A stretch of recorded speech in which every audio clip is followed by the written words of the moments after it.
Engineer Austin Pelemo, representing Ondo State, one of the directors of the chamber.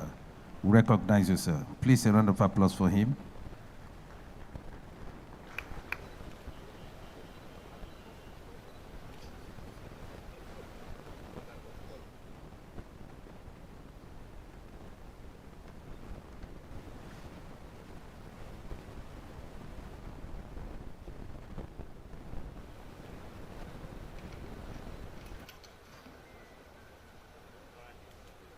Oloyebi Ekerekumo, member representing Bayelsa State, one of the directors. We recognize you, so please a round of applause for him.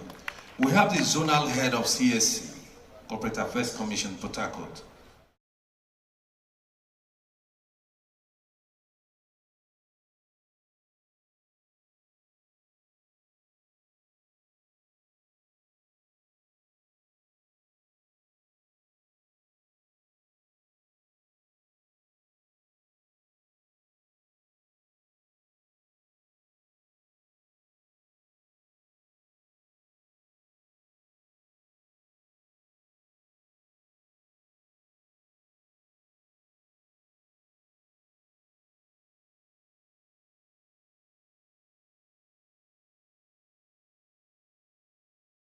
Here as I receive the names. Thank you very much.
Mr. Emmanuel Rouvois Rouvier, member representing Delta State. Welcome, sir.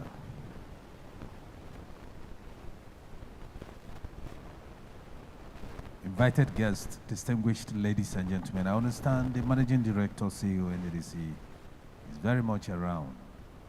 We hope to kickstart this event in a very short while. Thank you.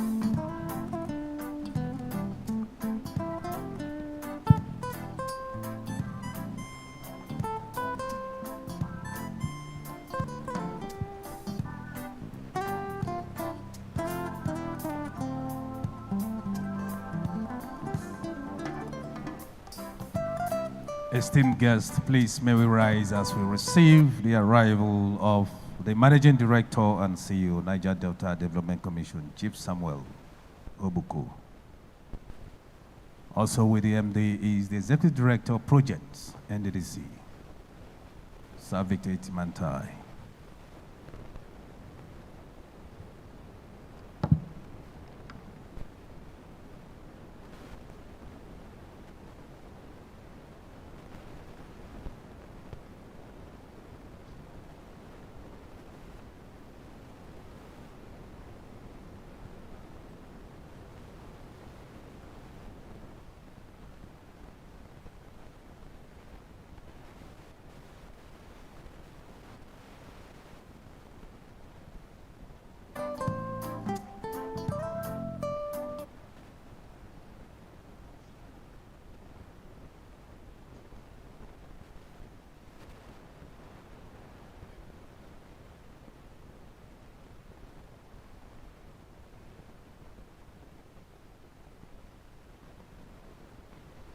Please may we remain standing for the national anthem.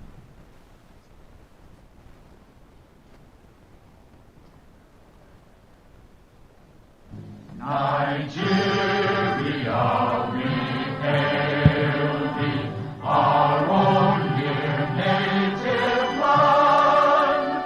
Though tribe and tongue may differ, in brotherhood we stand. Nigerians old and proud to serve our sovereign motherland. Our flag shall be a symbol that truth and justice reign. In peace or battle honored, and this we count as gain. To hang on to our children a banner without stain. O God of all creation, grant this our one request. Help us to build a nation where no man is oppressed. And so with peace and plenty, Nigeria may be blessed. Please remain standing as I invite to the mic Dr. Mrs. Winifred Manume for the opening prayers.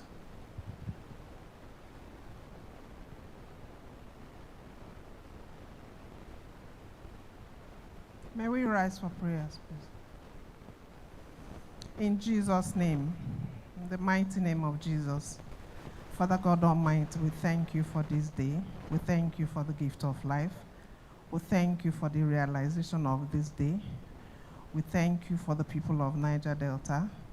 We thank you for the MD, CEO. We thank you for the board. We thank you for the board members of Chamber of Commerce. We thank you that today we have Niger Delta Chamber of Commerce. Father, we have come here today to sensitize all the other people of the region about the Niger Delta Chamber of Commerce. We invite you, Lord God Almighty, to be in our midst. We invite you to come and guide us. We invite you to come and direct us. We invite you, Lord God Almighty, to come and bless us and bless the people of Niger Delta region through this Niger Delta Chamber of Commerce. Thank you, Lord, for what you have done. Thank you, Lord, for what you're doing. And thank you, Lord, for what you're yet to do in the days ahead for the people of Niger Delta region. Thank you, Lord. May all the glory be ascribed unto you. In Jesus' name we have prayed. Amen.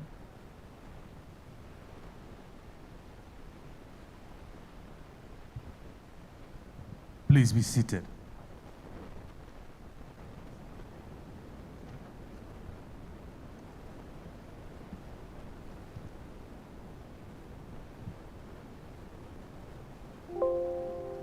The Managing Director and CEO, Niger Delta Development Commission, NDDC. The Executive Director, Finance and Administration, NDDC. The Executive Director, Projects, NDDC. Members of the Governing Board of NDDC here seated. Directors of NDDC. Chairman, Niger Delta Chambers of Commerce, Industry, Trade, Mines, and Agriculture. State Directors of Niger Delta Chambers of Commerce, Industries, Trade, Mines, and Agriculture. Captains of industries here seated.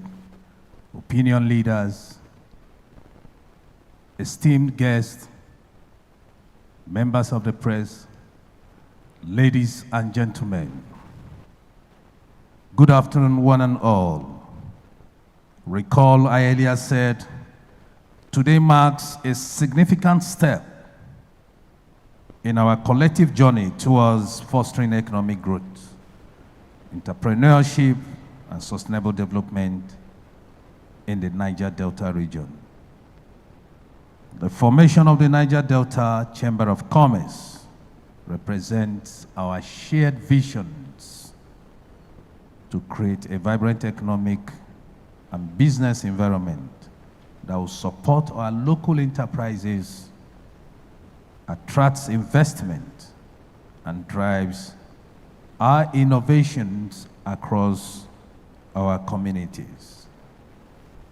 Today, NDDC, in keeping with her mission and vision, is establishing and sensitizing the members of the Niger Delta region and her publics on the formation of the Niger Delta Chamber of Commerce. I want to respectfully recognize and welcome every one of you seated here. On that note, distinguished ladies and gentlemen, let me introduce to you the MDC of NDDC, a man who strongly believes in public-private partnership, a man who is transforming NDDC, transiting it also from transactions to transformation. Chief Samuel Obuku, PhD, MD, CEO, NDDC. Please a round of applause for him. I believe we can do better than that. Please a round of applause for the MD, CEO.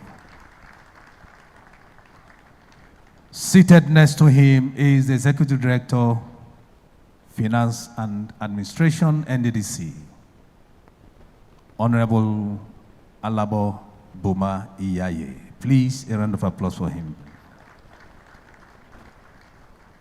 In our midst also is the Executive Director, Finance and Executive Director Projects, NDDC, Sir Victor Etim Antai. A round of applause for him. May I also once again introduce to us the board members seated here, representing Abia State and Bayelsa State. Honorable Dimba Eruba, representing Abia State. Please a round of applause for him. Senator Dembofa Dimaro, representing Bayelsa State. Please a round of applause for him. We have the chairman, Niger Delta Chamber of Commerce,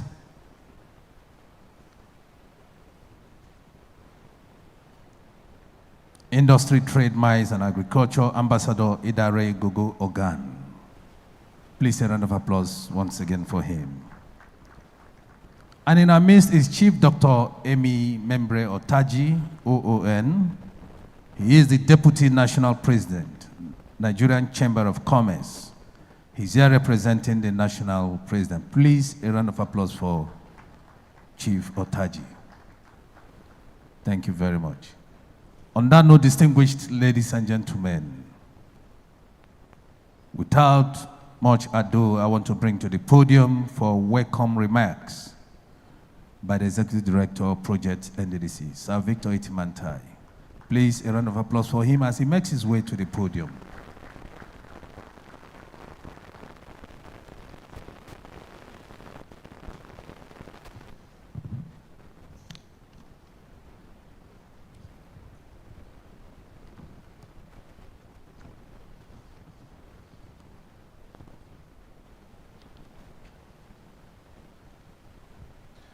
The Managing Director, Chief Executive Officer of the Niger Delta Development Commission, the NDDC, Dr. Samuel Oboku, my dearest friend and brother, the EDFA, the Fifi Kachiri, the fifth, Alabo Bomai Iai,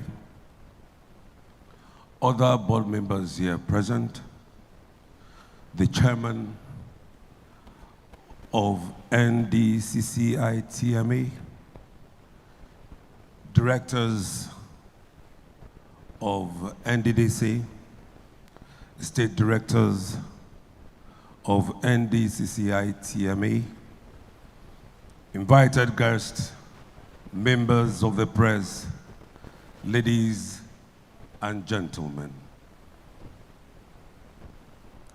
It is my honor to welcome you all to this significant event, the flag off of the Sensitization workshop on the establishment of the Niger Delta Chambers of Commerce, Industry, Trade, Mines and Agriculture.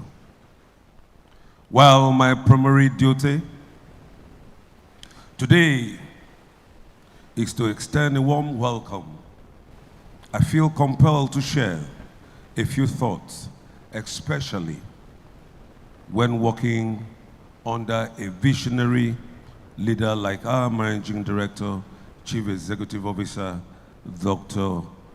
Chief Samuel Oboku, PhD. When I assumed office as the Executive Director of Projects of the Niger Delta Development Commission, the NDDC, two programs immediately caught my attention. I was intrigued by how these visionary programs could significantly impact our region's development. That is Project Hope and the Chambers of Commerce Initiative. Today, we are here to launch the sensitization workshop for NDCCITMA, an initiative poised to revolutionize business in the Niger Delta region and accelerate our economic growth in unprecedented ways. The purpose of the sensitization workshop. This workshop is organized by the NDDC to raise awareness about the establishment of the NDCCITMA and to explore the vast opportunities it presents across various economic sectors. We intend to replicate this event across the remaining 8 states of the Niger Delta to ensure widespread awareness and participation. Addressing the challenges facing our businesses. We recognize that many businesses in our region, particularly small-scale enterprises, are struggling. It is concerning that nano and micro-level businesses are almost non-existent in this region. To bridge these gaps and stimulate economic growth from the grassroots levels, we have entered into strategic partnership with the Chambers of Commerce. This collaboration aims to aggregate these smaller business groups and develop sustainable models to elevate them. Collaboration and strategic partnership. The members of the board of directors of the NDCCITMA have been carefully selected from across the 9 states of the region. These are men and women with proven track records in their respective fields of endeavor. We are committed to working closely with them to ensure that the vision and the mandate of the NDDC reach every nook and cranny of our communities. I encourage all business groups in the region to embrace this new development. Those involved in startups or those who have business ideas in its conceptual stages can leverage on this opportunity to advance their interest by seeking valuable business counsel from the chambers. Through a memorandum of understanding, the NDDC has solidified its strategic collaboration with the NDCCITMA. We are devoted to working hand in hand to chart a path toward prosperity for our people. The successful establishment of the chambers will complement our ongoing Project Hope and IFAD programs, all carefully designed to positively impact on the lives of our people. I would like to express my sincere gratitude to our Managing Director, Chief Executive Officer, Chief Samuel Lubuku, PhD, for his visionary leadership and unwavering commitment to the Niger Delta people. His dedication is evident in the numerous initiatives he has launched since assuming leadership of the NDDC. To the Implementation Committee, I say a big thank you and well done. Your efforts are invaluable to the success of this initiative. Once again, I welcome you all and look forward to a fruitful workshop that will set the stage for an unprecedented growth and development in the Niger Delta region. Thank you, and God bless you all. Please, a round of applause for the Executive Director, Projects NDDC. I know you can do better than that. Please put your hands together for him. Thank you very much. Thank you. Thank you. The MDC, your distinguished ladies and gentlemen, the making of Niger Delta Chamber of Commerce, Industry, Trade, Mines, and Agriculture. To make that presentation, may I respectfully bring to the podium Solomon Edebebri, PhD. A round of applause for him as he makes his way to the podium, please.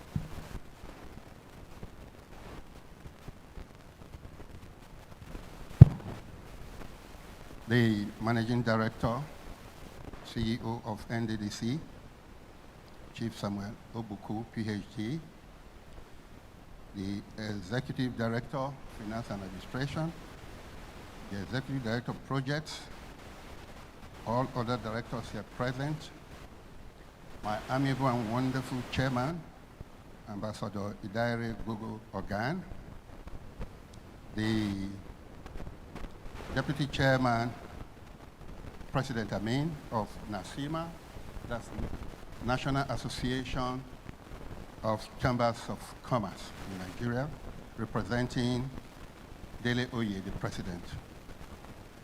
I'd like to rest on the protocols established so that I will save some time. My responsibility here is a very short one. It's to tell a short story of how NDCCITMA, for short, that's Niger Delta Chambers of Commerce, Industry, Trade, Mines, and Agriculture, came to be. The successful establishment of the Niger Delta Chambers of Commerce, Industry, Trade, Mines, and Agriculture, NDCCITMA, is one of the numerous success stories of the Niger Delta Development Commission, NDDC, under the leadership of Chief Samuel Obuku, PhD. The process further attests to his commitment, strength, and tenacity when it comes to the delivery of projects that will enhance the regions economically and ginger the people in multiple disciplines. Sometime in February 2003, the NDDC Managing Director had requested the Director of Skills Development, Dr. Mrs. Winifred Madume, to commence the process of putting in place all necessary arrangements to bring together men and women of sound business orientation with proven character and good knowledge of the vision of NDDC to establish a Niger Delta Chambers of Commerce, to be promoted by NDDC. With this instruction, the Directorate went into action and commenced the process of establishing the Niger Delta Chambers of Commerce. With hard work, resilience, and commitment, the organization limited by guarantee, that's the Niger Delta Chambers of Commerce, limited by guarantee, named as Niger Delta Chambers of Commerce, Industry, Trade, Mines, and Agriculture was registered by the Corporate Affairs Commission, CAC, on the 1st of November, 2003. An absolute torturous journey of 10 months. So you can see when I say the MD is a tenacious person. He stood the fort for 10 months, unrelenting, and said, this must be done for my people. Between February and November, when the Chambers was registered, the indomitable will of the Managing Director and his team working on this project was put to test. Their honest intent behind this cause kept them strong and was able to overcome all the hurdles. And today we are proud to present to the people of Niger Delta an organization that has been long awaited, but came to be when the people who are honestly committed to the people as well came on the driver's seat. Why the concept? Why did the MD go for this? I know he will talk about it when he speaks to us. But let me scratch the surface. The NDDC management, desirous of taking development to the grassroots while improving the economic activities of the Niger Delta region, thought it wise to use the Chambers of Commerce as a tool for development that will encompass the involvement of the very informal sector, artisanal, nano, and micro, small, medium, and the large-scale businesses or companies. The Commission also envisioned a situation where active collaboration with the Chambers will enhance its drive in achieving its vision and thereby boost the development of the region through commerce, trade, industry, and agriculture. What benefit do the region stand to gain? And the NDCCITMA is a light that will shine over the region across various sectors in the areas of commerce, trade, industry, and agriculture. The following are a few of the numerous benefits that will accrue to the people of the region. It will provide the people of the region access to capacity building through training, retraining, internship, and apprenticeship. It will promote network and integration among the people of the region through membership of the chambers.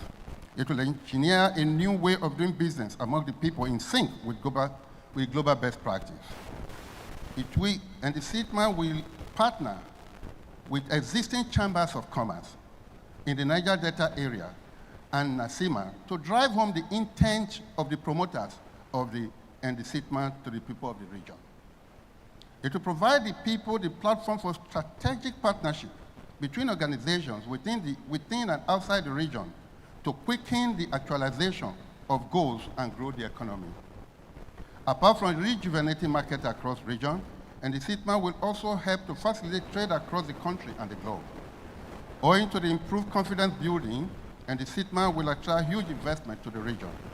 It will facilitate entrepreneurial development for the Niger Delta people through training, nurturing SMEs, and trade financing. This can be achieved through partnership and collaboration. It will boost security within the region. Objectives. The objective is quite numerous, but I just summarize in one paragraph. The main objective for establishing the Niger Delta Chambers of Commerce, Industry, Trade, Mines, and Agriculture is to promote local businesses, foster the right business environment, to ensure that the region's local economy thrives. It is to serve as a catalyst for economic development through the identification and supply of skills and entrepreneurial development, support for trade, commerce, and investment. More details are in the objectives which will be found in the program. What will be the benefit to NDDC? Why are they involved? Why do they promote this program? And who are they keen?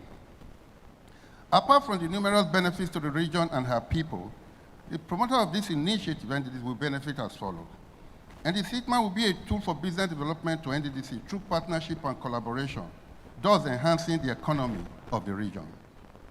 It will provide a symbiotic link between the NDDC and the business community. It will provide for NDDC a platform for effective provision of internship opportunities to our youths, which is one of the fastest learning processes, especially when it comes to skills and training. It will provide for NDDC a platform for effective coordination for skills and entrepreneurial development. It will provide for NDDC a source for the acquisition of comprehensive data about the Niger Delta businesses, existing trade, available skills, and thus provide the Commission a good knowledge of existing gaps so that the Commission can develop strategies to close those gaps. And the NDCCITMA will be the trusted ally to the Commission in the development of the economy of the region. The membership is a membership-based organization, and the membership will cut across many sectors, from oil and gas, marine, agro, infrastructure, mining, health, education, hospitality, manufacturing, telecommunication, power, transport, merchants to finance. And the categories will cover individuals, nano group, micro group, small scale, medium, large, and even mega. Who can be a member of the chambers? Individuals interested in business development and business owners from nano level to large scale companies. For more information, you can visit our website at www.ndcitma.ng. Our office is located at number 5 Unsirim Crescent, GRA, Phase 3, Port Harcourt. Finally, while I try to round up this, I would like to, on behalf of the Board of Directors of NDCCITMA, the people of Niger Delta area, especially the business community, appreciate the Managing Director, the CEO of NDDC, the Executive Management of NDDC, and the Implementation Committee on NDCCITMA for making the dream a reality. May the good Lord continue to enrich you in wisdom, strength, and good health. Amen. Thank you very much. May good Lord bless you. Please a round of applause for Chief Solomon Edebebri, PhD, Secretary of the Board, the making of the Niger Delta Chambers of Commerce. MDC, your distinguished ladies and gentlemen, let me respectfully bring to the podium Chairman Niger Delta Chambers of Commerce, Industry, Trade and Mines Agriculture, Ambassador Idare Gogo Ogan, for his remarks. Please a round of applause for him.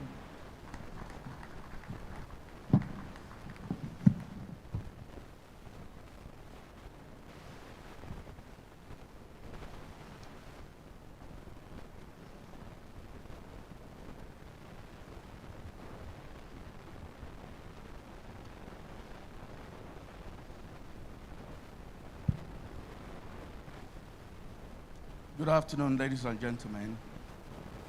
The MD CEO of the NDDC, Dr. Sam Obuku, all executive directors of the NDDC, I must make special mention of my Okruka working house chief, Alabo Boma Igaye, the Fifeka Chere, the fifth of our great kingdom of Okrika. Representatives of various Chamber of Commerce here present, notably Nasima, and we have introduced him, my big brother, Chief Dr. A.B. member of Taji, representing the national chairman. Thank you for coming. Board members of the Niger Delta Chamber of Commerce, all my colleague directors hereby present, and of course, distinguished ladies and gentlemen. The establishment of the Niger Delta Chambers of Commerce, Industry, Trade, Mines, and Agriculture is consistent with major strategic development objectives of the region. The people of the region have longed for a forum where they can seek genuine guidance and assistance, a credible platform where they can seek support for their businesses and, of course, scaling up their capabilities. Interestingly, the Niger Delta Chamber of Commerce has properly represented in the most robust fashion the entire business sectors of the region, touching on commerce, industry, trade, mines, and agriculture. We have really looked at the people of the Niger Delta region and, of course, their preoccupation, and carefully calibrated the business needs in the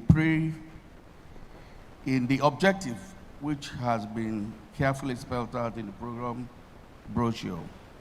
So I advise all of you to look at the brochure to get a sense of the kind of business needs that we'll be supporting. Let me therefore salute the visionary, versatile, and inspiring leadership of the Managing Director of the Niger Delta, Chief Samuel Obuku, PhD, and of course, a top-of-the-class executive management for this unique foresight to promote the establishment of the Niger Delta Chamber of Commerce. The primary objective of the Niger Delta Chamber of Commerce is to work assiduously as development partners with the NDDC in pursuing its vision for the Niger Delta region, implement its mandate, and bring development to the people of our region. As the pioneer chairman of this Chamber of Commerce, I can say with clarity, we'll be working with my board of directors. I am committed singularly and collectively to abide by the Memorandum of Understanding established between the NDDC and the Chamber of Commerce. The engagement dynamics provide a structured framework for the two organizations to collaborate in fostering development of the region and its people in terms of commerce, trade, and industry, cutting across various sectors of the Nigerian economy. It is obvious that the birth of this Chamber of Commerce will positively contribute to the growth of our Niger Delta economy and bring prosperity to our people. From the maiden meeting of the directors of the Niger Delta Chamber of Commerce, we have commenced serious networking with the various groups and stakeholders of the region. Groups such as the National Association of Small and Medium Enterprises, the Technical Incubation Centers, trade groups, business communities, academic institutions, professionals. Today, I'm pleased to know that we have representatives of these groups present in this event. Our mission is to invigorate trade and commerce development right from the nano business level through the micro, small, and medium enterprises to the large organizations. The strategy is to incubate development from the rock bottom to the top. That's the only way you can guarantee sustainable development. We are poised to work with our development partners, the NDDC, to solve the food problem of the region, enable manufacturing of goods, develop skills, and build capacity within the region.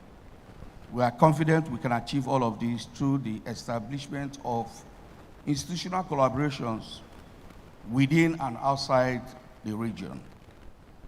Therefore, we'd like to invite all Chamber of Commerce in the region, business communities, professional associations, government entities, and individuals to be prepared to work with the Niger Delta Chamber of Commerce for the accelerated development of our region and secure economic prosperity of all our people. Let me once again, on behalf of the Board of Directors, the people of the Niger Delta region, thank the Managing Director of NDDC, Chief Samuel Ubuku, and his team for this wonderful initiative, and be assured of our commitment in ensuring that your dreams regarding the use of the Niger Delta Chamber of Commerce as one of the veritable tools to develop the region will be actualized.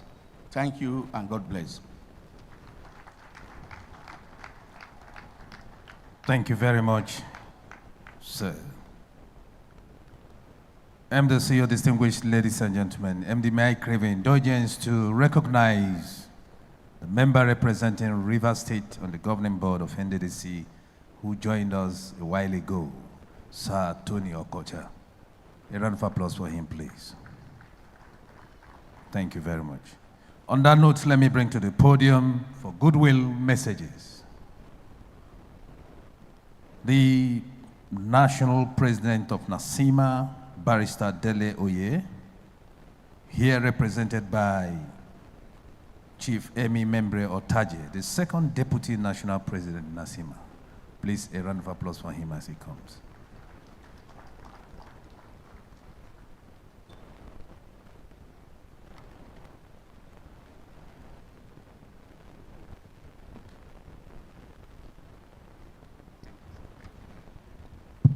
The MD, CEO, executive directors, the directors, the chairperson, the chairman of NDCICITMA. I have a written address from the national president of Nigerian Association of Chamber of Commerce, Sir Dele Oye, that I will read. Before I do, I'll just need to tell us something. NASIMA, that's the Nigerian Chamber of Commerce, it's a body that has the various businesses grouped into city chambers, state chambers,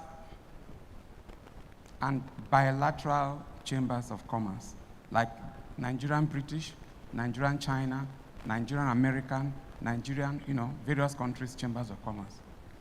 They all make up what it is, NASIMA. So it is it is the biggest because of the various footings we have. The structure is north, east, west. We haven't changed since we moved into zones. We still have the north, all of 19 states, is 1. Then the West is 1, including in the West, Lagos, that is senior or older, and even midwifed NACIMA. Lagos Chamber of Commerce is 136 years old. By the way, Port Harcourt was set up even before independence, Port Harcourt Chamber of Commerce that I was president some years ago. That was 1957. When I got elected as the person, as the head of East, because the 3 of us, there are 3 people that make up the presidency. Today we have Dele Oye, the West. He'll be there for 2 years. After him is Jani Ibrahim, the North. He'll be there for 2 years. Then the East, that's South, South, Southeast. Then I will take over from, but as you leave, somebody from your zone will come to the back and take up. So every year, there are 3 of us on the thing. So when I got elected last year, somebody who I haven't seen for a long time, a friend of mine, who, when I was an officer of the Port Harcourt Chamber of Commerce and president, I saw, but I haven't seen him for a long time, suddenly called me. Who is he? Solomon Edebiri. He called me that he's setting up this thing, and it's been a problem because we also have the South-South Chambers of Commerce. The president of the South-South Chamber of Commerce is here. And then it was a problem giving the letter of no objection, because by law, NACIMA has to give the letter of no objection before any chamber in the country will be registered. So he came in, and then the gray areas, the fears, were able to put together, and then eventually release the letter of no objection. So that was my first assignment as the person in the presidency, and I'm happy that it's come to fruition, and then I can now realize or understand the tenacity of the NDCCITMA, because a long time you could have just given it up, and then Solomon too. And for me, I'm really excited because I have 2 years plus 2 years of first and depth second, and then my own 2 years. So I have 6 years to see it grow. From outside, I'm not on the board, but from outside to see it nurture it. So it's a privilege, sir. But also to note that NACIMA, we also have a code of conduct or code of ethics, which we will, over the years, will be part of letting you know, and then also our protocols, which we also will expect that you align to. So I will read. This is written by Dele Kelvin Oye. I'm honored to be here today on behalf of the Nigerian Association of Chambers of Commerce, Industry, Mines, and Agriculture, NACIMA, to deliver this goodwill message at the inaugural workshop for the establishment of the Niger Delta Chambers of Commerce, Industry, Trade, Mines, and Agriculture, NDCCITMA.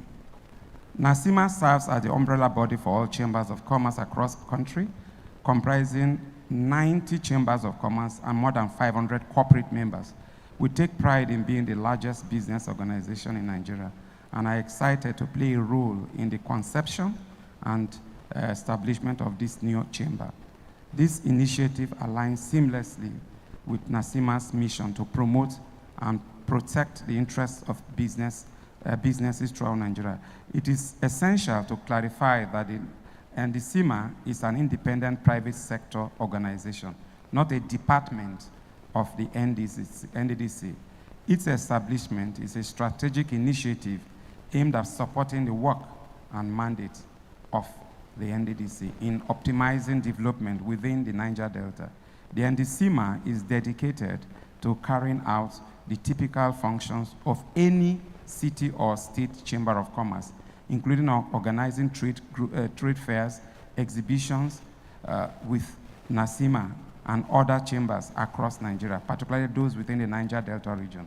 However, moreover, it will engage in local and international trade missions, stimulate private sector activities, and advocate for business-friendly policies. The creation of the NDCCITMA in collaboration with NDDC is a visionary step that will transform the economy of the Niger Delta. I must also add that while it is novel in Nigeria, please note that the Dubai Chamber of Commerce the chairman is one of the princes, and the chamber, though it's a private sector thing, all businesses in Dubai are made to register with Dubai Chamber of Commerce. So please, Chairman, all businesses there, and that is why it is so effective. The government midwifed it, put East Prince as a chairman of the board, but the day-to-day running is done by the private sector. So please, it's also important. NDDC, you've midwifed it. You put your best. Please allow them to just run with it and follow the walk the talk on the master plan you've laid out for them to do. Chambers of commerce around the world serve as catalysts for economic development. NACIMA expects NDCICITMA to provide a sustainable structure and platform for established entrepreneurs, innovators, and emerging businesses. It should create individuals' networking opportunities, facilitate access to business information and resources, and encourage collaborative partnerships. This initiative is expected to drive commerce, trade, and industry growth in the Niger Delta, leading to increased job opportunities, skills development, and adoption of the innovative technologies to enhance productive and export capabilities. NACIMA is proud to have nominated 5 of our most experienced members to serve on the board of NDCICITMA. We are confident that their expertise and significant contribution will lead to the success of this noble initiative. Additionally, NDCICITMA is approved to nominate its president as a council member of NACIMA. So from today, well, when you're inaugurated already, so you'll be a council member of the NACIMA overall, seeing what happens in the chamber movement, not only from the Niger Delta, but nationally, north, east, and west. On behalf of NACIMA, I would like to commend the federal government and the Chief Samuel Ogbuku, PhD, for this visionary and collaborative effort. We look forward to working closely with NDCICITMA and the NDDC to support socioeconomic development of the Niger Delta region for the benefit of its people and the nation at large. Thank you all for your kind attention. I wish this inaugural workshop great success. Thank you so much. Thank you very much. Please, a round of applause for the second National Vice President NACIMA, Chief Emi Membrio Taji. Once more, a round of applause for him. Let me bring to the podium also the member representing Rivers State on the governing board of NDDC, Sir Tony Okocha, for his goodwill message. A round of applause for him as he makes his way to the podium. Thank you.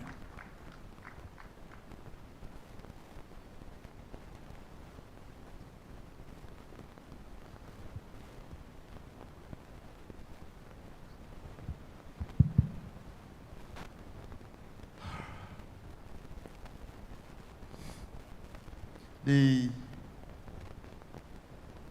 very vibrant, very erudite, vociferous, and result-oriented MD of the Niger Delta Development Commission. Let me please, for brevity of time, stand on the protocol that have been well laid out. My business here is to give a solidarity message to the organizers and the participants in this program. And my friends and I, whilst we sat there, we were hobnobbing and we were asking ourselves whether we knew the details of this meeting today. And it wasn't so certain that we have been able to comprehend. But I'm believing that as the program goes on, I saw it on there, I saw part 2 will be presentations and all that. When that is done, we'll be well equipped to be able to make more meaning to what we're doing here today. How be it? I need to congratulate the MD. In fact, when I'm told that he was involved, I said, okay, I know him as somebody who is a visionary. He's focused, and he could not have yielded to inanity. So, MD, because on behalf of Rivers people who I represent, On the board, the 7th governing board of the Niger Delta Development Commission. I need to welcome you, welcome members of the management committee, welcome our people, our brothers, who are at the epicenter of this event today. Of course, I would not take for granted the presence of the high and mighty here seated in this hall. My joy is that the chairman, in whom I'm well pleased, who just left the podium before I came, has said that this project is to promote and protect businesses in Nigeria, particularly businesses of the people of the Niger Delta region. And so I thank you for putting together this very beautiful program. Like I said, by the time we are able to listen to you, the presenters, we'll be able to now internalize what the program is, and we'll become apostles, we'll become evangelists of this project. On this note, I'd like to say thank you for having me. Thank you.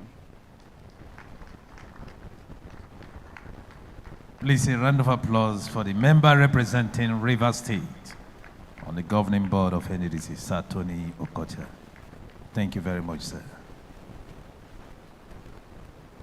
Esteemed guests, this event is segmented into 4 sections: the opening ceremony, paper presentation, interactive session, and the conclusion.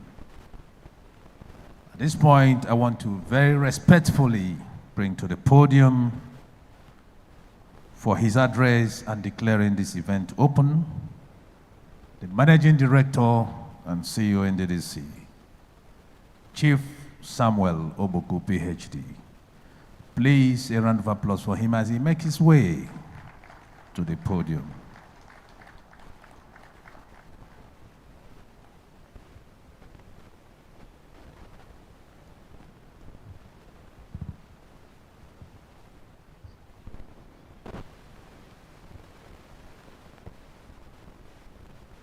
The National President of NACIMA,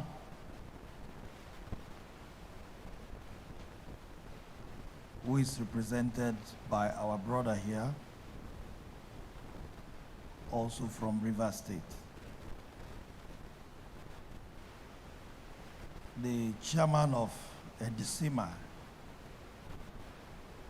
our father and senior brother, Ambassador Idaregogo Ogan,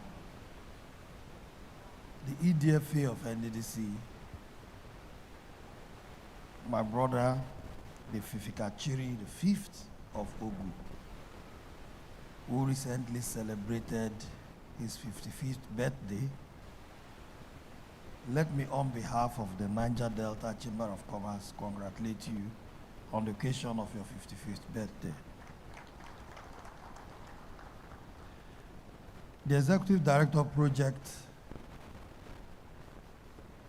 who took this project, inherited it, and decided to walk it through to this level today. Let me say thank you, and I recognize you. The member of the board representing Rivers State, who just finished his goodwill message, and has promised that he's going to patiently wait for the subsequent session to have a pure insight of what this is all about. I want to assure you that by the time you wait for the next session, you have no choice to wait for the last session. The other members of the governing board representing the Niger Delta Development Commission from their various states, Bayelsa State and Abia State. I want to use all of you as point of contact to also extend my regards to other board members who are avoidably absent. the directors of the NDDC, my hard-working directors who are vision drivers, because without your commitment, I don't think we would have been here today. Every vision we've come up with, you people have driven this vision to success. Let me specially recognize the Director, Agriculture and Fisheries, Mrs. Winifred Madume, who started this process in spite of all the frustration, in spite of all the hiccup, yet the process is being consummated today. Today is yet another landmark event of the Niger Delta Development Commission. Since we came on board, we decided we were going to change the narrative of NDDC. And what you're seeing today is one of those new innovations we are bringing into the Niger Delta Development Commission as way of policy. Because when we said we are transiting from transaction to transformation, this means sustainability. And for anything to be sustainable, there must be transparency, probity, and accountability. What we are doing here today is institutionalizing probity, accountability that will lead to sustainability in the areas of promoting entrepreneurs in the region.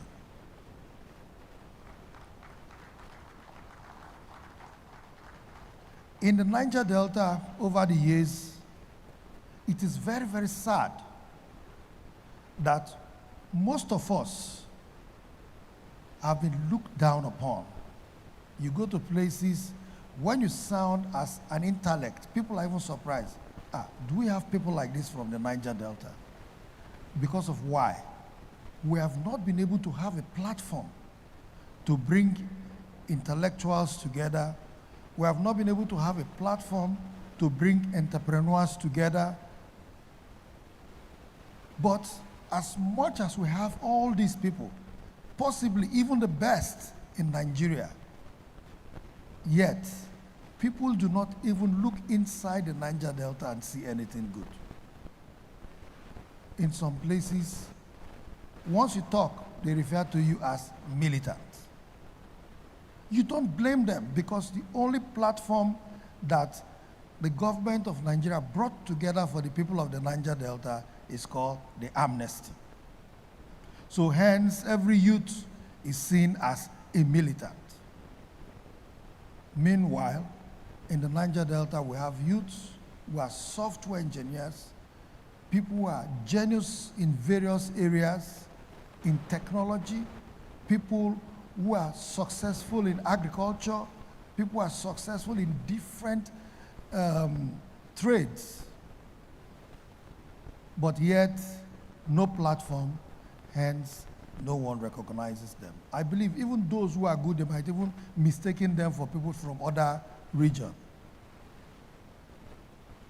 That was one of the driving forces, the reason, and the vision why we decided to say we are going to have the Niger Delta Chamber of Commerce. To create a platform where every entrepreneur in the region will be able to stand to showcase themselves. To create a platform to bring together all our entrepreneurs so that people can see what the people of the Niger Delta can do. Imagine after this event, maybe the next public event you're seeing, we're having the Niger Delta Trade Fair. And people come together to showcase all their trades and what they've been able to do. That is the reason for this platform. Let us use this platform to promote who we are. Let us use this platform to promote our true identity, not the identity that is being created by others about us. That is not who we are. I'm very, very happy that today has come to pass. I want to thank all those who work tirelessly, from the consultant to the directors to the staff, and most importantly, let me say thank you to the South-South Chamber of Commerce for allowing this dream to come to pass. It was not in a bid to challenge the South-South Chamber of Commerce, but for us as a region called the Niger Delta, the South-South has only 6 states. And if we are to work with the South-South Chamber of Commerce, that means we are also going to deprive the other 3 states who are not in the South-South from any benefits that would have come out of this.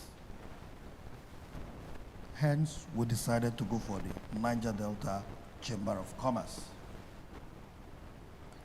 You will also recall that this same commission, the Niger Delta Development Commission, not only the NDDC, even the IOCs and other companies have invested a lot in the Niger Delta in the areas of promoting entrepreneurs.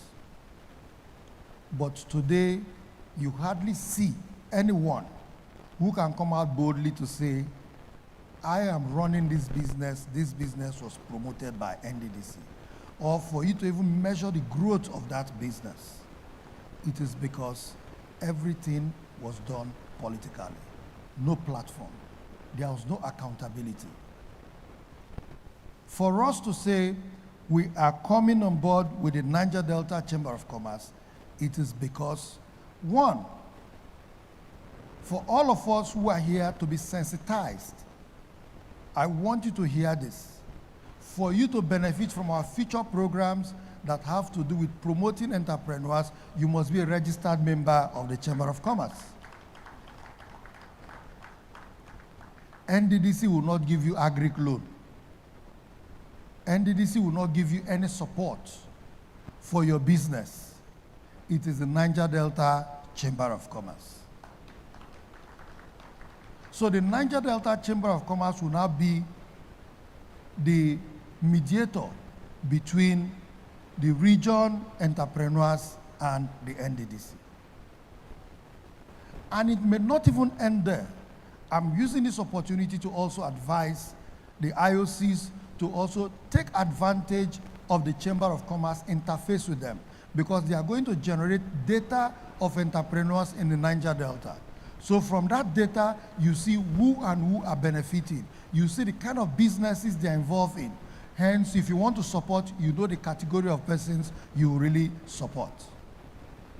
So with the data that is going to be generated, we can stand to say, these are the number of persons NDDC have supported. And we can also check your business, whether you're growing or not.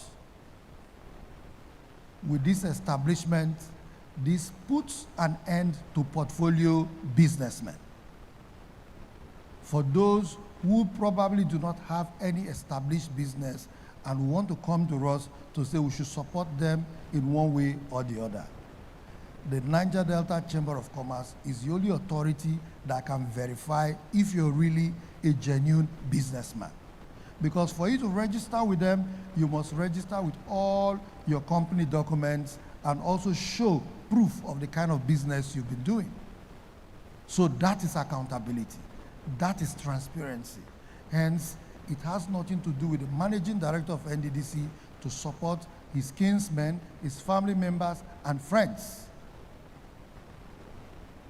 Going forward, in order to ensure that we strengthen the Chamber of Commerce, the NDDC has also provided in its budget for 2024 30 billion naira, which we are also going to use as our counterpart funding with the Bank of Industry to support entrepreneurs in the Niger Delta.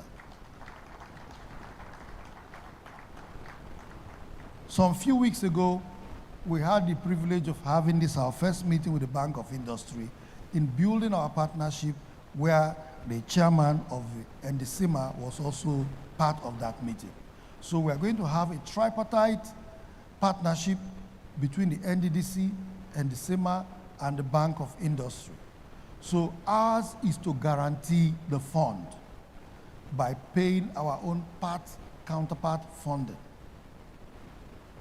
So once it starts, if you want to be a beneficiary, you only go to the Bank of Industry, where you only go to the Chamber of Commerce. They will initiate the process, interface with the Bank of Industry, and so long as you have all the qualifications, because the Bank of Industry will not give you money for free. So that is to say, bye-bye to those days when people say it's government money. Funds are scarce. We want people to utilize every opportunity that is being given to them and not wasting every opportunity. So your documentation is the only thing that will stand between you and your success. That is to say, if you are not qualified, nobody can bend the rules. You are not qualified. I believe that is a peak of transparency. Who would have as well as management say, okay, we have 30 billion naira to support entrepreneurs and we want to give it directly? I believe at that point we were giving it to friends and relatives. But because, as we said, we have transited from transaction and we are now in the period of transformation. We want to transform the genuine Niger Delta entrepreneurs. And not for those who are transactional entrepreneurs to feed fat when the genuine people need these funds. So I want to really welcome all of you who have decided to participate in today's event. Just like my River State rep said, by the time all the presentations will be made, we will all realize that this is a very, very serious event. Every entrepreneur in the Niger Delta should take advantage of this opportunity. I don't think you should waste time by going to register with the Chamber of Commerce, because you don't have any business at the NDDC gate or in the NDDC building when it comes to supporting entrepreneurs. Your business is with the Chamber of Commerce. NDDC is not micromanaging the Chamber of Commerce. The Chamber of Commerce is an independent entity that is affiliated to the NACIMA. So long as NDDC does not have control over NACIMA, it is the NACIMA that have control over the NDCIMA. We only midwifed the process and haven't given birth. This baby today is graduating in the university, and a child that is graduating in the university becomes an independent child. The child will look for a job to do. The child will want to take care of herself or himself. And you as parents, the only thing you have to do with that child is to negotiate with the child, because you can no more control that child. So I am saying congratulations to NDCIMA on the occasion of your graduation. Today, you are now a man of your own. Create your own activities. Areas where we support you, we'll support you. But just know, we don't owe you any rights. We can only negotiate when the time comes on areas that we think will benefit the entire region. But mind you, if you are also going astray, we can also recall some parts of our MOU, trigger some sections of that MOU, and also, play our own role on behalf of the people of the Niger Delta. So today you have graduated. We are wishing you well. We know you're going to do well, because the chairman of the NDCIMA is a renowned economist, and a successful businessman whom I believe will drive this body to the best direction that will bring about prosperity to the Niger Delta, that will bring about increment in the number of our entrepreneurs, that will also encourage young entrepreneurs, that will also encourage young businesswomen, that will also encourage businesswomen. Our vision is that we want a lot of Niger Delta people to be independent in terms of self-sustenance. Government alone cannot employ all the youths that are graduating from the university every day. I also want to urge you and encourage you to come up with programs of how you can also encourage young graduates who also are interested in going into business. You must also carry them along, because if they are not properly groomed from that level, they might be a liability to society. So in achieving that, you must also take your campaign to the universities so that most of them will also start preparing their mind that I only don't need to think of how to work in NDDC, I can also have a business where I can employ 20 persons, 50 persons. That is the vision we have for the Niger Delta.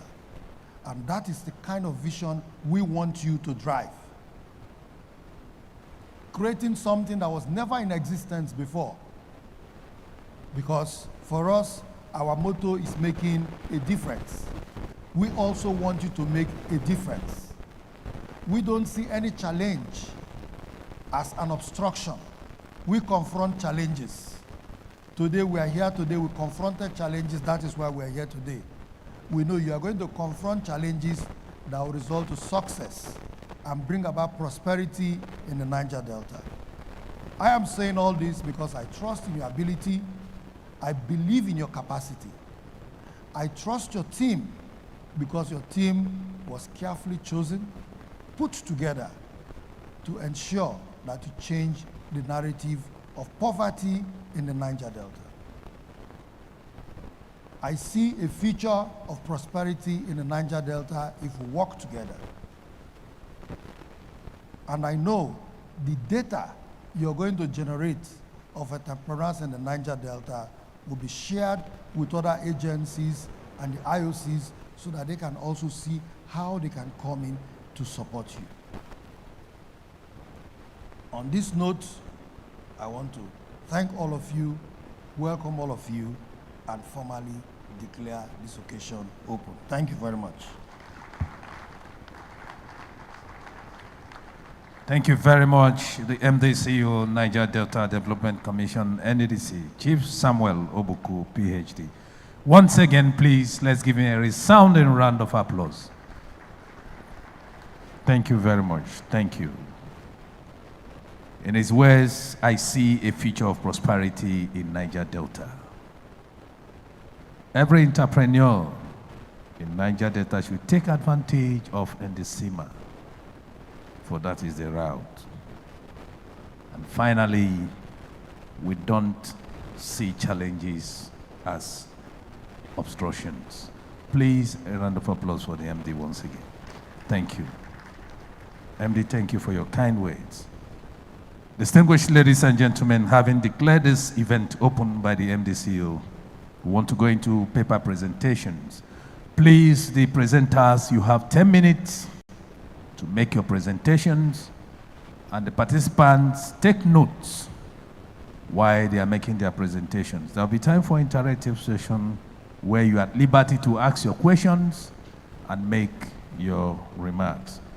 Let me quickly bring to the podium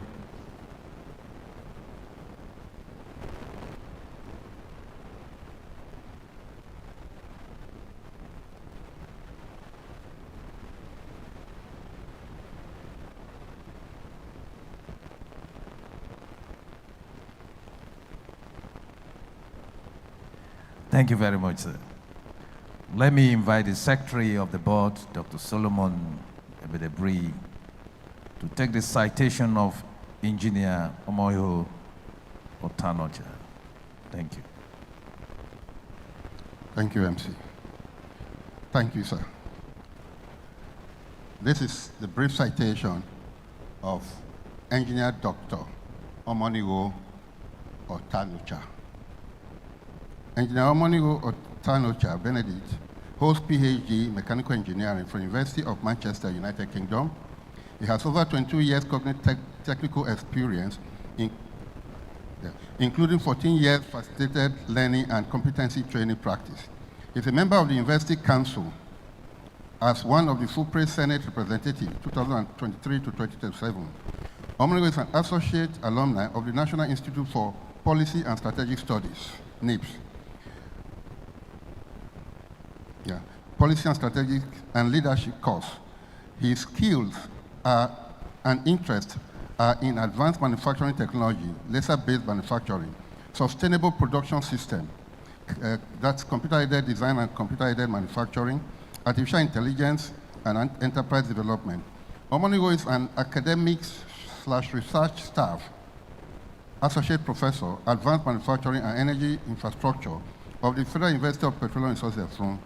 Dr. Otanocha was a grant holder and coordinator of the Higher Education Partnership in Sub-Saharan Africa project on biogas for sustainable energy and off-grid power, funded by the Royal Academy of Engineering, UK, in conjunction with the Anglo-American Group Foundation and Global Challenging Research Fund for 140,000 British pounds. Dr. Obi Otanocha represents FUPRE on the Education for Laser-Based Manufacturing Consortium of the Federal University of Petroleum Resources, FUPRE. The ELBM consortium was successfully awarded a grant of 1.39 million euro 2019 to 2024 by the Education, Audiovisual and Cultural Exchange Agency of the European Commission in collaboration with the African Union Commission. Dr. Obi Otanocha is passionate about research, innovation, in collaboration with industry, youth empowerment, thorough education, and competency training programs. Dr. Obi Otanocha is the substantive MD/CEO of FUPRE Energy Solution of the University of Federal University of Petroleum Resources. He will be delivering a paper on economic viability of the Niger Delta region, exploring the hidden treasures. So he wants to look at that. So I present to you Dr. Omonigo Otanocha, please. Over to you. Thank you.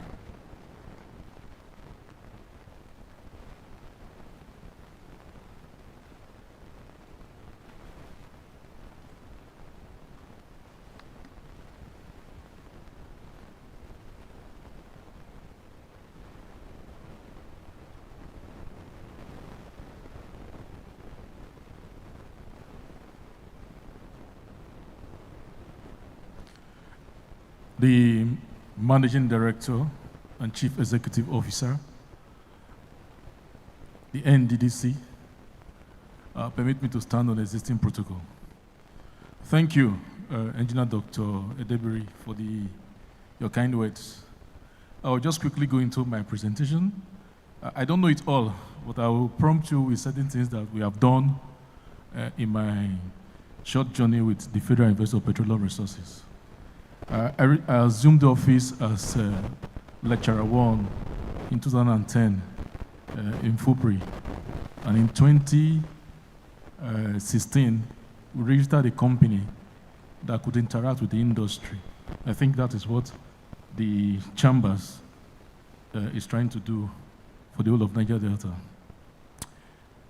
So I gave a brief introduction of Federal University of Petroleum Resources, which was established in 2007 and came to the law establishing university was activated in 2017. And in 2016, we established FUPRE Energy Solutions Limited. And I can tell you for free, in 2020, we bidded for marginal field so that the university can be more proactive in putting their words into action. We have affiliations, and I want to state that whatever I say here, hold me responsible. If it is good, give the credit to Federal University of Petroleum Resources.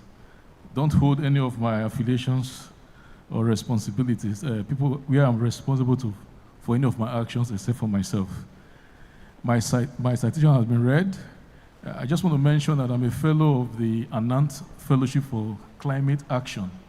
Despite that I'm an engineer, I also believe strongly in the environment and also economic and then social responsibility in whatever we do. The hidden treasures of the Niger Delta, what are they? The region has a vast youthful population.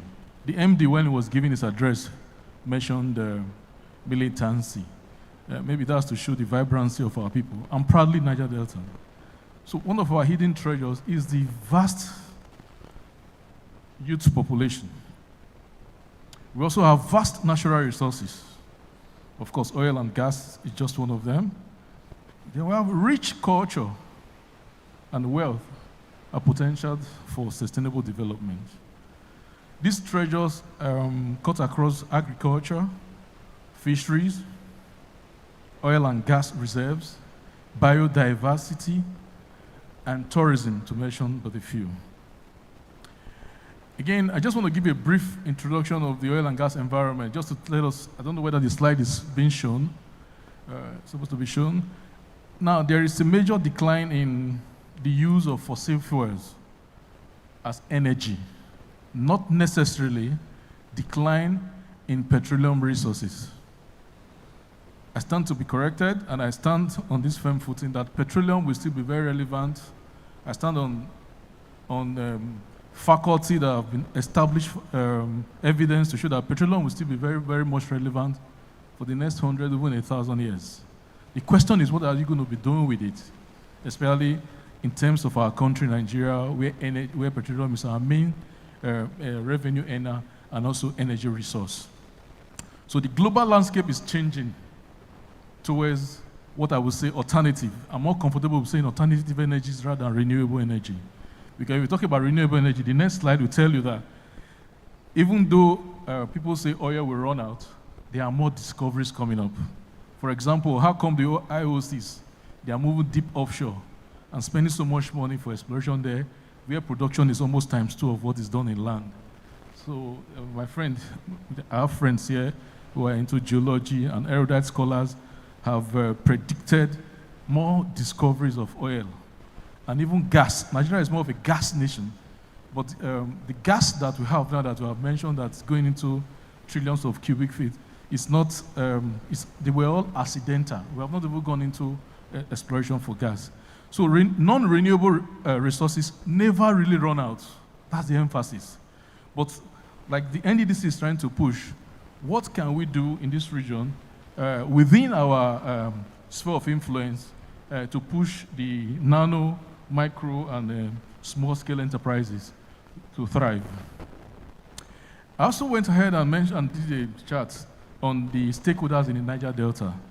And on the fourth quadrant, which is high power and high interest, the federal government of Nigeria, the IOCs, the NNPC, SCDMB, local content, the Ministry of Niger Delta, and of course, the Niger Delta Development Commission.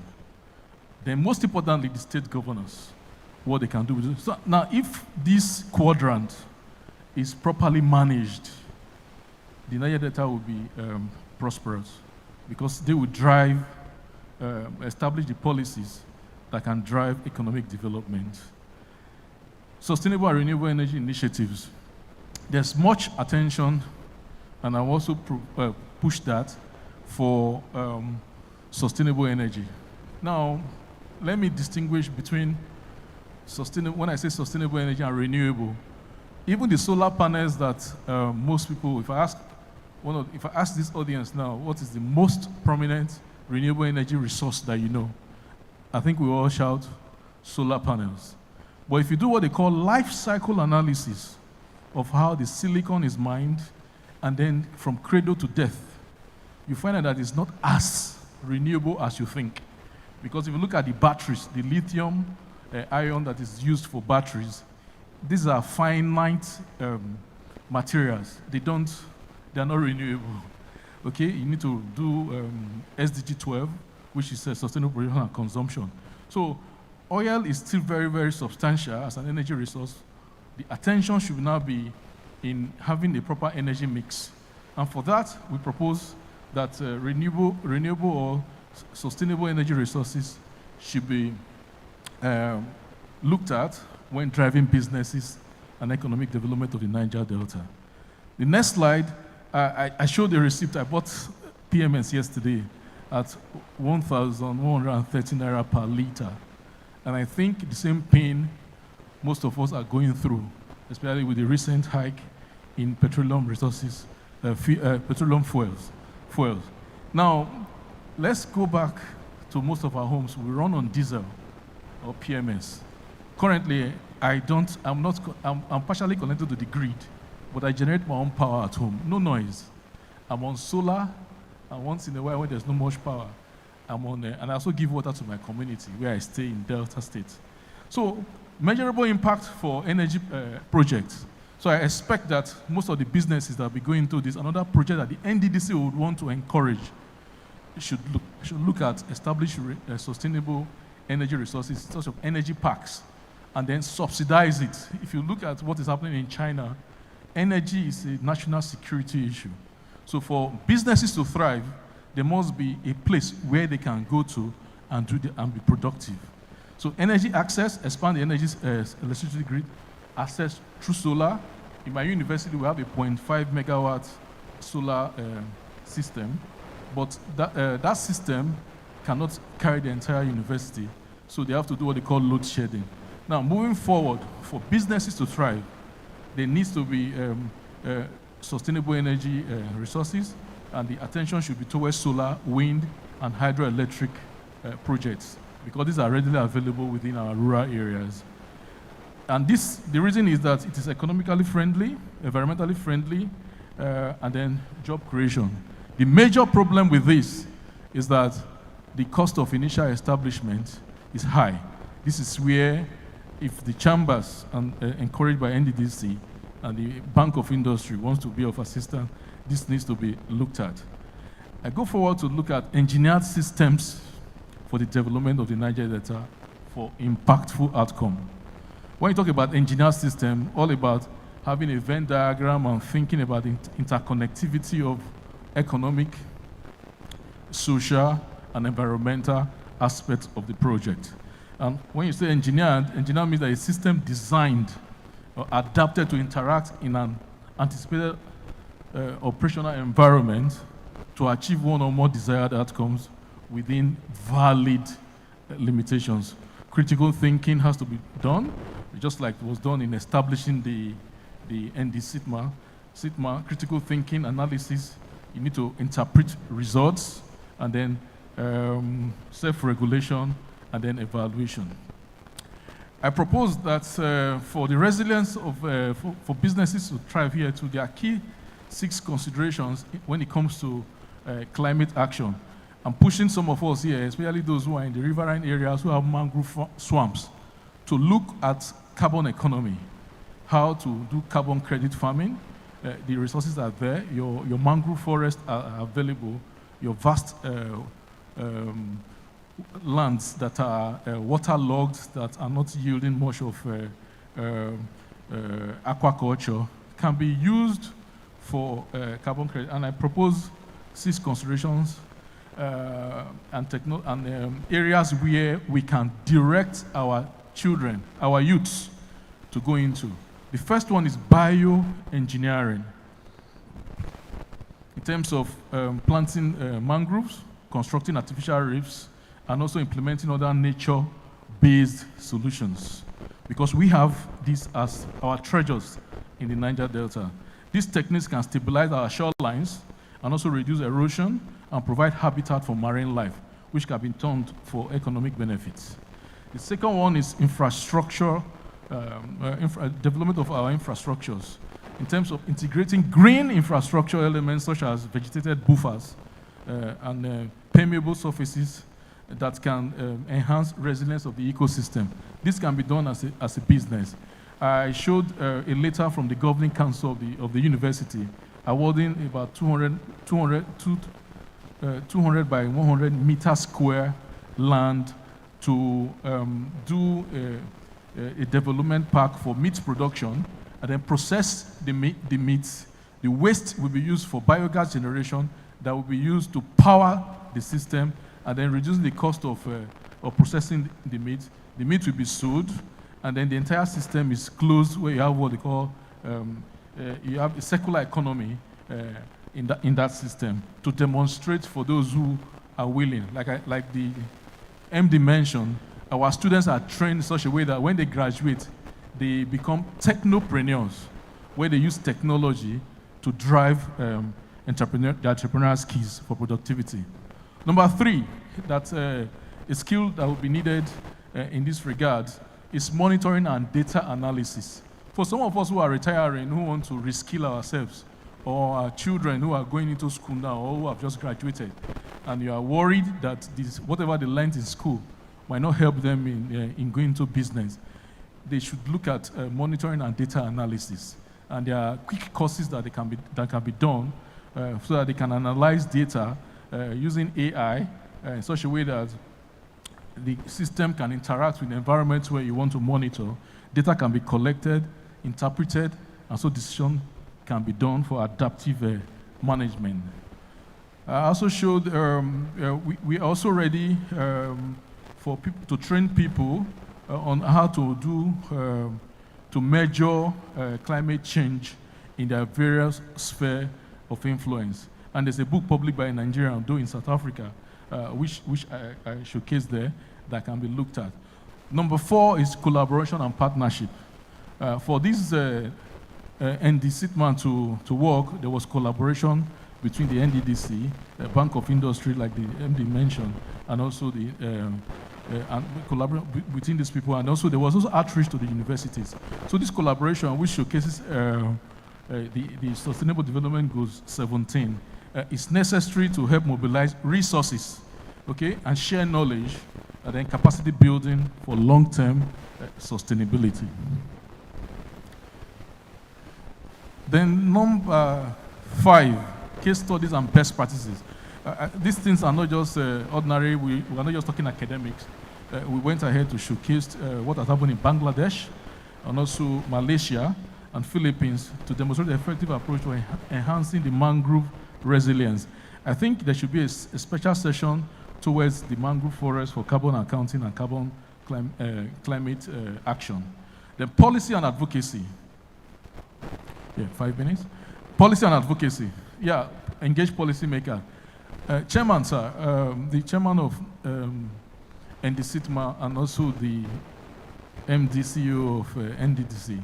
I want to mention here under this chapter that there's need to interface with NIPS so that policy drives businesses.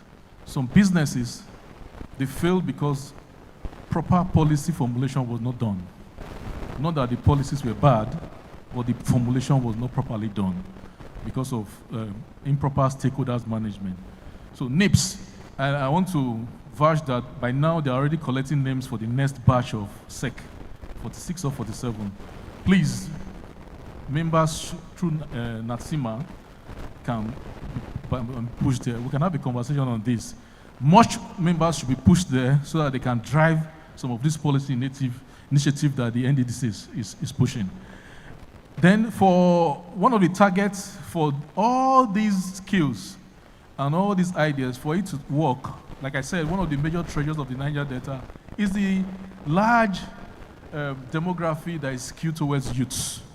So I went ahead and showcased 6 different skill areas that the NDDC, you can see the NDDC logo there. If you foster these 6 key areas, there will be massive disruptions in economic development in the whole of Nigeria with tangible outcomes. Technical and vocational skills are already there, information technology, entrepreneurial skills, management. I want to mention something. There was a student I discovered at 300 levels. His name is Nicholas Sani. Sani is good with CAD, computer-aided design. He can draw engines and design. He started consulting under my mentorship as at his 400 level. When he finished his first degree as a marine engineer, before he went for youth service, he already registered his company. But as at that point, he cannot be licensed to operate as an engineer under current. What did we do? We gave him a platform in Fulbright Energy Solutions. And as we speak, he's not employed by anybody, he employs people. And his greatest challenge is that most of the people he trains, they are all taken over by scholarship or PhD programs in the US or Europe.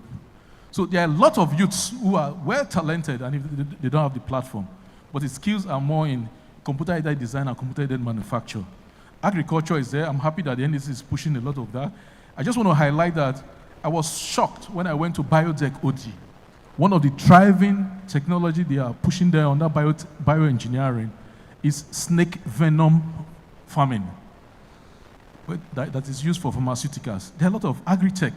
Number 5, soft skills, communication. A lot of us youths now are doing work remotely from home and servicing foreign companies. All they do is content creation and monitoring.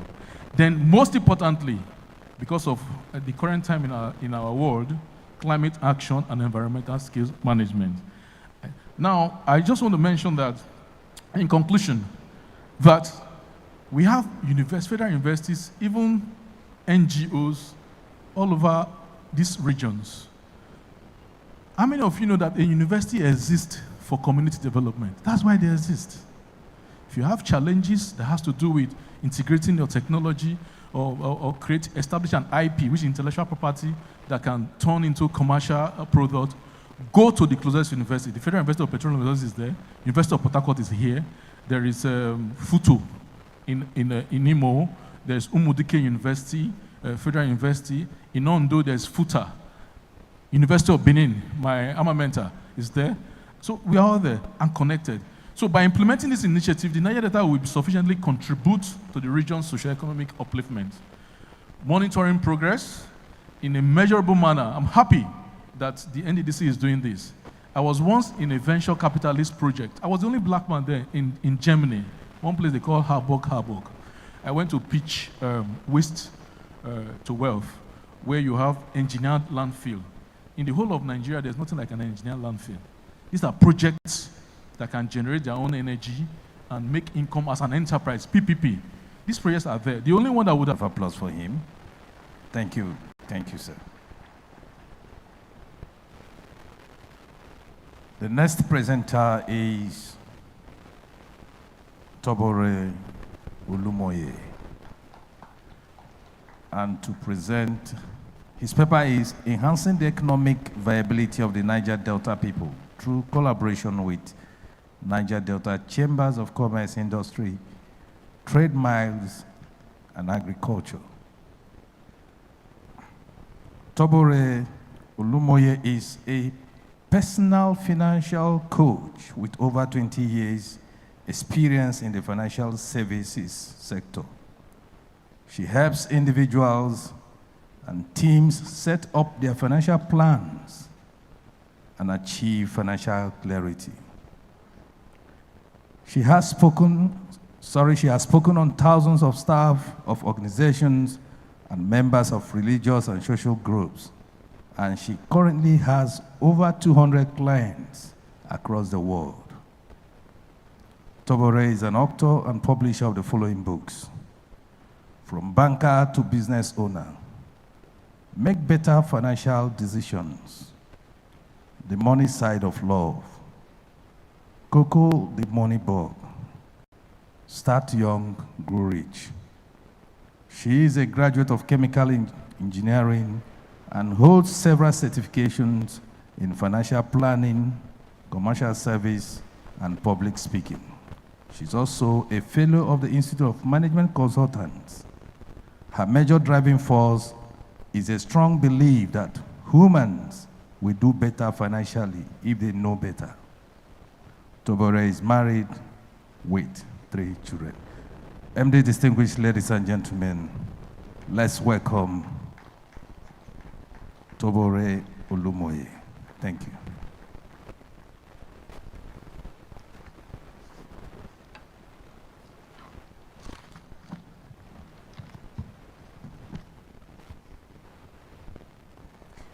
The MD CEO of the NDDC, all other board members, of both the NDDC and the NCCITMA present here. Ladies and gentlemen, it is very rare that I stand on a podium and I don't talk about money, but today I'm going to do that. According to the US Bureau of Statistics, there is a global shortage of 40 million skilled tech workers, meaning that there is work for 40 million people, but no human being to do the work. It is similar to what we are experiencing here. So there's work, but you are not ready to do it. I have a topic. Before we enter the topic, I want to tell you to do something. Imagine where you are in life today. Many of us are struggling because we come from families that are highly viable. So the family is sensible, but economically poor. For instance, my grandfather was very wealthy, but he consumed his wealth in his lifetime. And so what happened? My father had to start afresh. My father consumed his wealth in his lifetime. And then I have started afresh, but I have vowed that my wealth will not be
are working out.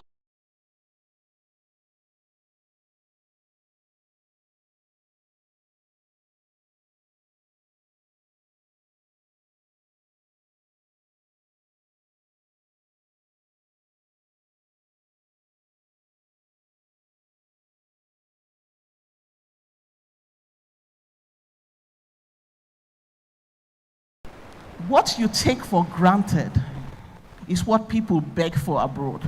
And we have it because we see it every day. For example, the sun.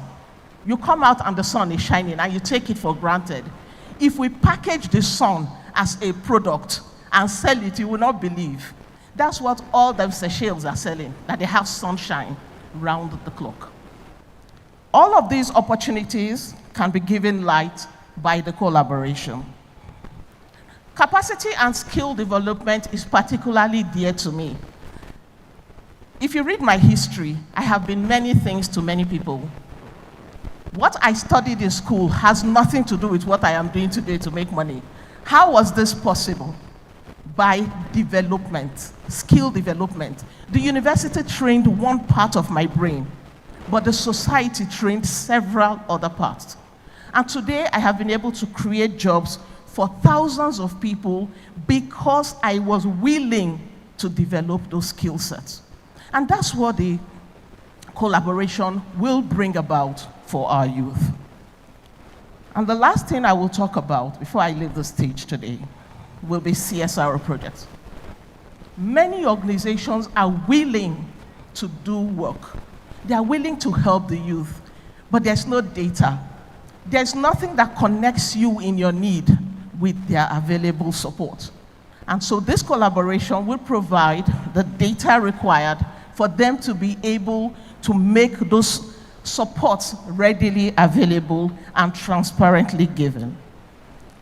In conclusion, I want to appeal to everyone here to take the message of the collaboration between the NDDC and the NCCITMA to every nook and cranny. Tell the small business owner in your backyard to get ready to get her voice heard on the international platform, because help is here and help is here to stay. Thank you very much for your time. Thank you very much, ma'am. Help is here and help is here to stay. Please, a round of applause for her. Thank you. MD, distinguished ladies and gentlemen, MD, may I crave your indulgence to introduce the only female member of the governing board of NDDC, member representing the Federal Ministry of Finance, Mrs. Okonkwo Felicitas. Madam, you're welcome. Please, a round of applause for her.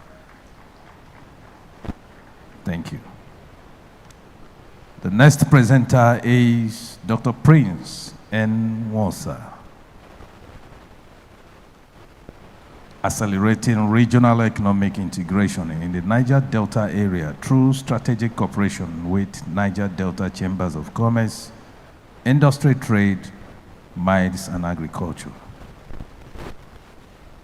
Dr. Wosa, an institute professional with over 24 years of international experience in the oil and gas industry, spanning the United Kingdom, the United States, the Middle East, and Africa. He has provided strategic support to multinational companies in construction engineering, production, and risk management. Local content optimization and corporate governance with Nigerians, Niger Delta region, and other African countries, including Angola, Uganda, and the Congo. Dr. Wosa's academic pursuits, professional research, and extensive industry experience have endowed him with a deep understanding of the Niger Delta's petroeconomic history and its distinct characteristics. He has conducted thorough investigations of the region's crucial role as a natural reservoir for oil and gas, emphasizing its status as Nigeria's economic backbone and its substantial impact on the broader Africa and global economics. Through his professional endeavors and doctoral research, Dr. Nwosa has gained a refined insight in the Niger Delta's complex geo-economic landscape, highlighting its vital role as the black gold that underpins much of Nigeria's contemporary global significance. He has also advocated for reinvesting the benefits derived from the region to promote its development and well-being of its people. In recent years, he has focused on mentoring professionals in the oil and gas industry and optimizing the benefits of local content for both individuals and corporate organizations. This has been accomplished through initiatives centered on human capacity development, training, and knowledge transfer. Distinguished ladies and gentlemen, may I present to you the presenter of this paper, Dr. Prince N. Nwosa. Thank you very much.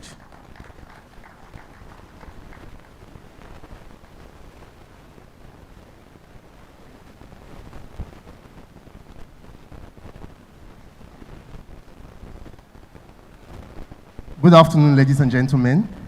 The Managing Director, NDDC, Dr. Samuel Obuku, the Executive Director, Projects, the Executive Director, Finance and Administration, the Chairman, Niger Delta Chamber of Commerce, Industry, Trade, Mines and Agriculture, Ambassador Idare Organ. It's my pleasure to be here. I'm actually very honored to be here because my presence here is actually very, very unique. Actually, I'm very passionate about the Niger Delta in many ways. I've worked in all the creeks that you can think of across most of the states. And I've had the opportunity to not just work in these places, but to see the beauty of the Niger Delta, to see the riches of the Niger Delta, to see the wealth and the abundance of the Niger Delta, and to marvel at the unique irony of this Delta region. The irony that on one hand, there's abundant riches, and on the other hand, there's extreme poverty, leading to all we now know as restiveness, insecurity, pollution, and all the environmental hardships that we are facing. Personally, over the years, in most of the places that I have worked, I have marveled at the tenacity of the people to actually transform from where they currently are to where they want to be, either through academics, or through work, or through just collaborations. Unfortunately, the Niger Delta Development Commission came on board. And so we are so excited today that not only is the NDDC doing a wonderful job, it has also bettered a Chamber of Commerce that is positioned to do more wonderful work in this regard. So thank you very much, sir. Thank you very much, sirs. Personally, today I'm here to talk about accelerating the regional economy of the Delta. Now, for us to accelerate the economy of the Delta, one thing comes to mind: unification. How do we unite the economy of the Niger Delta? And why is it important? My paper is about 17 pages, so I'm not going to bore you with it. I can't go through it in 10 minutes. So I'll just go over it briefly to talk about the important points. It's very important that we unify the economy of the Niger Delta. Let me give you an example. Let's take the power sector, for example. Most of the states have independent power plants. We have the one in Port Harcourt, we have the Ibom power plant, we have the one in Bayelsa in Bahrain. However, most of these power plants are so independent that they don't rely on each other.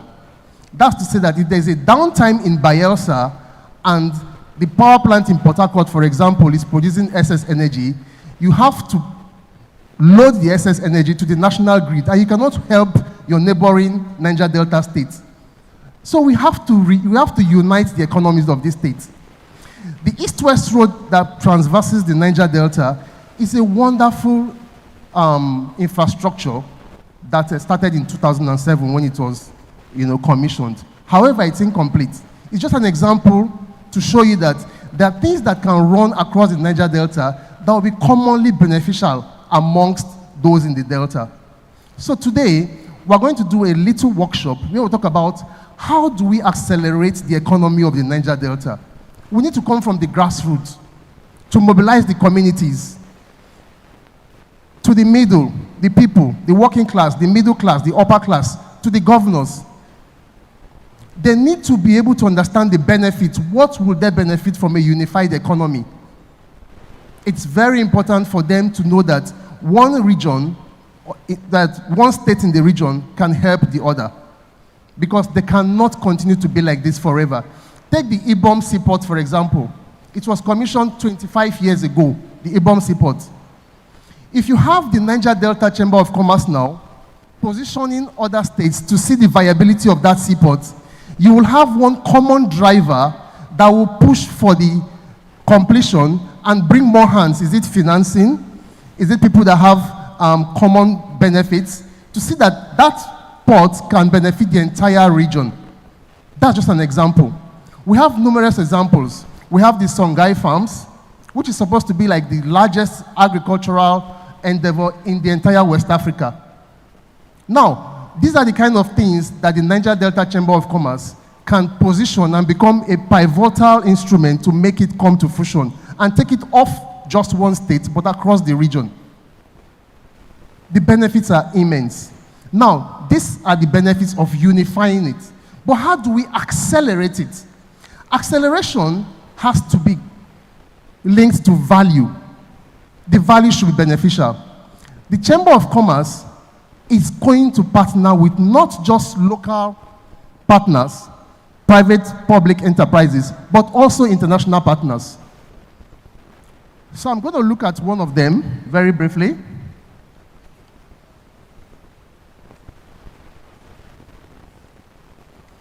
In the oil and gas space, we have the multinational oil and gas corporations, the NNPCs, the Shells, the Chevrons. The focus area there is local content development. How will they be able to harness the benefits of their endeavors to benefit the local people? So that that boy in Baratu that is schooling in the public primary school will have a future to be able to go to University of Port Harcourt. So that the woman that is selling snail in Warri will be able to send her daughter to Covenant University. That is the message of hope. How do you accelerate this hope? That's going to be one of the primary assignments of the Niger Delta Chamber of Commerce. In infrastructure and development, the Chamber of Commerce is going to partner with people like the FAO, Food and Agricultural Organization, the United States Agency for International Development, the World Food Program, not just local agencies. Now, acceleration comes when other stakeholders see the benefits that are accruing from these partnerships. So there are going to be 3 levels of partnership: the local partnerships, the PPP partnership with state governments and other industries, and the international partnerships. What we are doing here today is all over the world now. Both the federal government and international committee are excited to see that people, organizations that are credible like the Niger Delta Development Commission actually wants to open avenues for trade. My sister there talked about solid minerals. For many years now, we've had the Better Glass in Ugeli. It used to be called Delta Glass. What do you use to make glass? Silica, refined sand. That is solid mineral. It's there just wasting. And there is so much of it that it can actually be exported. It's used to make glass. It's used to make your tiles, the tiles you use in your bathroom. That's silica. And that's solid mineral. So people look at the Niger Delta as just a reservoir of oil and gas. It's not. It's far more than that. We have amazing mineral resources here. We have feldspar. We have things that can be used to refine diamond in the north. So when you get diamond in the north and it's still in the raw state, you bring it here for refinement. There are amazing opportunities here. And so we need an accelerator, a fulcrum, a pivot. And that is what the Niger Delta Chamber of Commerce is going to be. to position people, to propel people towards those places. And when they see organizations that have a common goal, they bring them together. Now, when I was looking at the very long name of this organization, it's called Niger Delta Chamber of Commerce. So you can call it Niger Delta Chamber of Industry, Niger Delta Chamber of Trades, Niger Delta Chamber of Mines, Niger Delta Chamber of Agriculture, Niger Delta Chamber of all these independent and very large areas. So it takes a lot to bring all of them together. And we must accelerate. Why should we accelerate? Because we cannot have industries that are moribund after 25 years. That is a fallow energy. That is a wasted energy. So it's a very big responsibility that we are putting on the shoulder of the chairman, Ambassador Ogan. Thank you very much for that. And we are sure that when we visit in the very short years, the acceleration is going to be so dynamic that people are going to see it and actually have the benefits that are quantifiable. We'll be able to say that because of this training, because of this mobilization, because of this partnership, we've been able to do this and this and that. And that's why I was very happy when I heard what the managing director of NDDC said. Like the South-South Chamber of Commerce just carries the South-Southern states, which happens to just be geopolitical states, political states, 6 states. It doesn't convey the aspirations of the entire Niger Delta states. So what we must do first is to look for the strong suits of each of these states. Look for those that would be happy to unify. Those that don't want to unify, we show them the benefits. Then we accelerate the benefits, accelerate their unification, accelerate the progress. So that what we've not been able to achieve in the past 25 years, we'll be able to achieve it in the next few years. And this is very possible because most of these problems are actually very small. The Songhai farms is there. We don't need to build a new farm. The power plants are there already. We don't need to start a new power plant. They're just policies. And what is the relationship between NDDC and the NDCCITMA? It's policy and MOU. That is what brought this collaboration. So if we can foster this kind of policies and collaboration, we'll see that we are going to achieve more in a shorter period of time. Actually, when I was invited to present this, I told Engineer Solomon that I will not be around. I'm planning to come back to Nigeria next tomorrow. But when I saw the topic and the potential and what I've actually personally been through in the companies in the Niger Delta, I had to leave London yesterday. I arrived Lagos by 5:25 a.m. this morning in Lagos, and I took the 7 a.m. flight to Port Harcourt, and I came straight to this place. So thank you very much, sir, and we want to see more of this happening, and we hope that very soon we'll put all this together to take the Niger Delta to the heights that it's supposed to be. Thank you very much.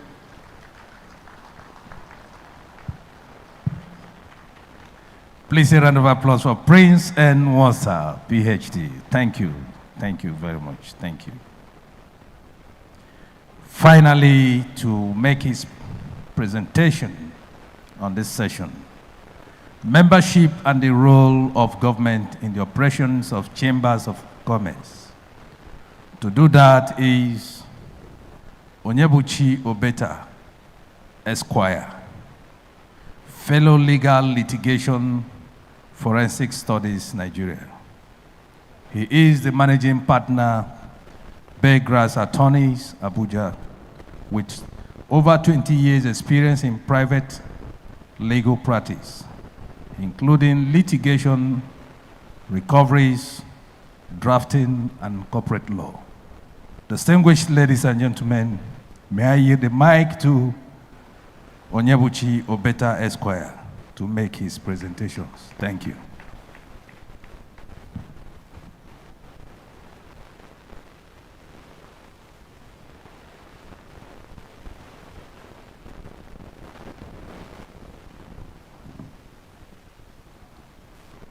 Good afternoon, ladies and gentlemen.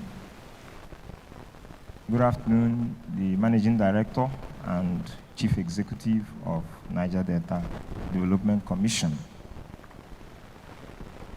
May I stand on the protocol that is already established because of time. We have had a lot from previous speakers before now on the particular topic that I am here to talk about. One, membership of Chamber of Commerce. A lot of people have spoken to it, and even on the role of government in the operations of Chambers of Commerce. Chambers of Commerce, as we know, is not new. It has been with us over the years. Like the representative of the president of Nigerian Association of Chambers of Commerce told us, as far back as 1888, the Lagos Chamber of Commerce was established, and it was formally registered as a company that is limited by guarantee in 1950, under the Companies Act of 1948. And since then, we are also informed that up by now, we have over 90 chambers of commerce in the country. So it's not new, but there is something new about the Chamber of Commerce called the Niger Delta Chamber of Commerce. And if you listen very carefully when the rep of the Nasima president was talking to us, he also told us that, yes, the unique thing about this Chamber of Commerce is that whereas in our own climb here, virtually all the chambers of commerce are established by the private business community, we have a situation where an agency of government has envisioned and also promoted and helped in birthing a chamber of commerce. And so it is a special and commendable initiative. And so I will quickly run through the membership of chambers of commerce. Membership of chambers of commerce, as we know, the MD had invited all those who are interested in benefiting from NDDC to go and register with NDCCITMA. Now, I want to talk about the who, the how, and the why. And when I talk about the who, what do I mean? I mean who indeed can be a member of the Chamber of Commerce. The first thing I want to point out is that, just like we have been told, the Niger Delta Chamber of Commerce will be involved in gathering data of businesses and enterprises that exist within the Niger Delta region. What does that mean? It means that they will deal with entities that are formally registered. And so the very first thing I want to talk about is that it is important that as many as are here seated that desire to belong to this Chamber of Commerce, the very first step you need to take is to proceed to ensure that your business is properly and legally registered. The Corporate Affairs Commission is there to ensure that your business is registered. So if you have not done so, the Chamber of Commerce is not just open to individuals in that manner. There must be business that you are doing to enable you engage and belong. And so the first step is to register your business. So if you have not done so, I think this is an opportunity for you to take steps quickly and ensure that you register your business. Now, the next thing is that for every association, of course, you must have to apply before you can belong. And so there is application. So the Niger Delta Chamber of Commerce certainly will provide you the necessary requirements when you apply. Thank God that as we look at the speech of the Secretary of the NDCCITMA, he already highlighted that there is a website that is already existing for the Niger Delta Chamber of Commerce. And so when you visit the website, you'll be able to download the application form, and you will be able to find out what are the requirements, which includes ensuring that your business is already registered, and then the necessary data that you will be expected to provide. Because when you belong to a Chamber of Commerce, you actually belong to represent a business. It is not you as an individual that is belonging. It is the business that is belonging, but you represent the business in that Chamber of Commerce. And so, non-profit organizations can also belong to chambers of commerce. And as we have already been told, it is also an avenue professionals are also allowed to belong to chambers of commerce. The accountants, the doctors, the lawyers, and all the rest of them can also belong to the chamber of commerce. Educational institutions are equally allowed. We are happy that even here, universities are represented, institutions of learning and all the rest of them are all here. So educational institutions are also eligible to belong to the Niger Delta Chamber of Commerce. Trade associations are equally allowed to come as bodies. The Niger Delta is vast, and when you go to places like Abia, you have the Aba, you have special areas of specialization, those who are into fashion and all the rest of them, those who make shoes and all that, they have associations. These trade associations can actually come in group to belong to the Niger Delta Chamber of Commerce. Now, startups, we have talked about startups, talked about entrepreneurs. These people can also belong, and then there are also retired persons who can equally belong to the Chambers of Commerce. Now, the next thing I will quickly run through is, after talking about how do I belong? I've talked about how do I belong.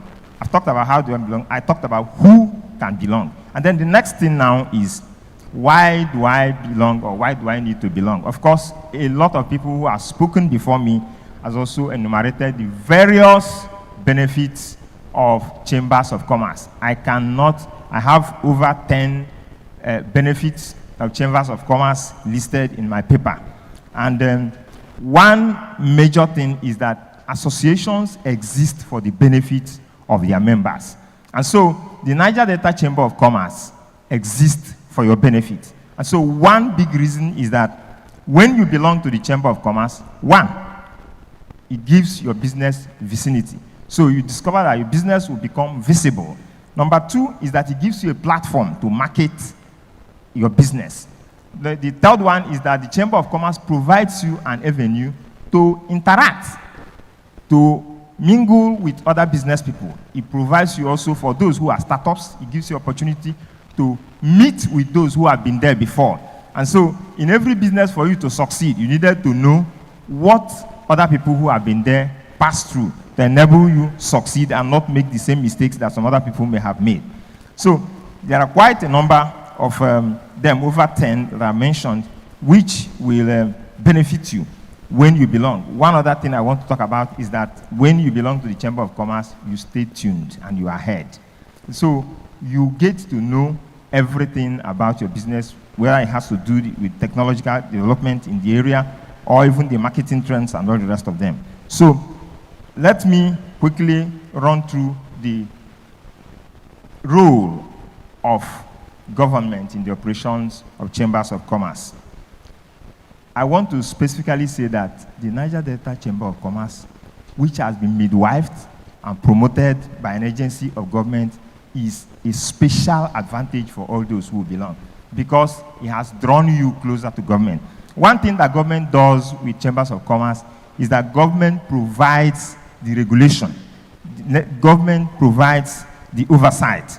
And so with an entity of government being interested in this chamber of commerce, I think it makes it easy for those who belong to pass across their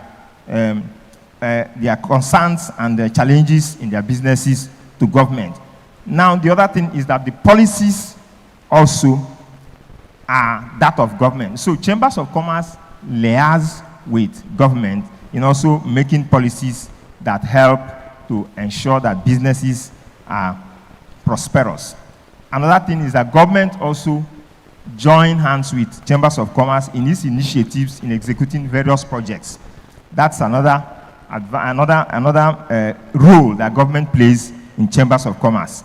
Another thing I will talk about is also the funding and the support. Government also provides funding, in certain projects and activities, and helps chambers of commerce to execute some of these. Now, another thing is the facilitation and the provision of business services, which government also encourages and ensures that this is engendered. And so, with this, you will note that the role of government in the activities or operations of chambers of commerce is indeed fundamental. And so because without the policies, the regulations, the programs of government, businesses will indeed suffer. But thankfully, government is directly interested in this Chamber of Commerce. And with that, I believe that government will do its part, in ensuring that the Chamber of Commerce, particularly NDCCITMA that we are here gathered for, succeeds and becomes the expectation or desire of those who have promoted it. Let me conclude by saying that you really do not lose anything by belonging to the Chamber of Commerce. You rather benefit by belonging to it. If you don't belong, you rather lose. But when you belong, you have a lot to gain. And so the choice is yours. It is voluntary. Belonging to chambers of commerce is indeed voluntary. There is no law here within our climb that compels you to belong. But it is in the interest of your business to take the bull by the horn and belong to the Chamber of Commerce that is just betting. Ladies and gentlemen, I thank you, I appreciate you for listening to me, and God bless you. Thank you very much, Barrister. Thank you. Please, a round of applause for him. Thank you. Thank you for keeping to time. Hello, sir. Your phone?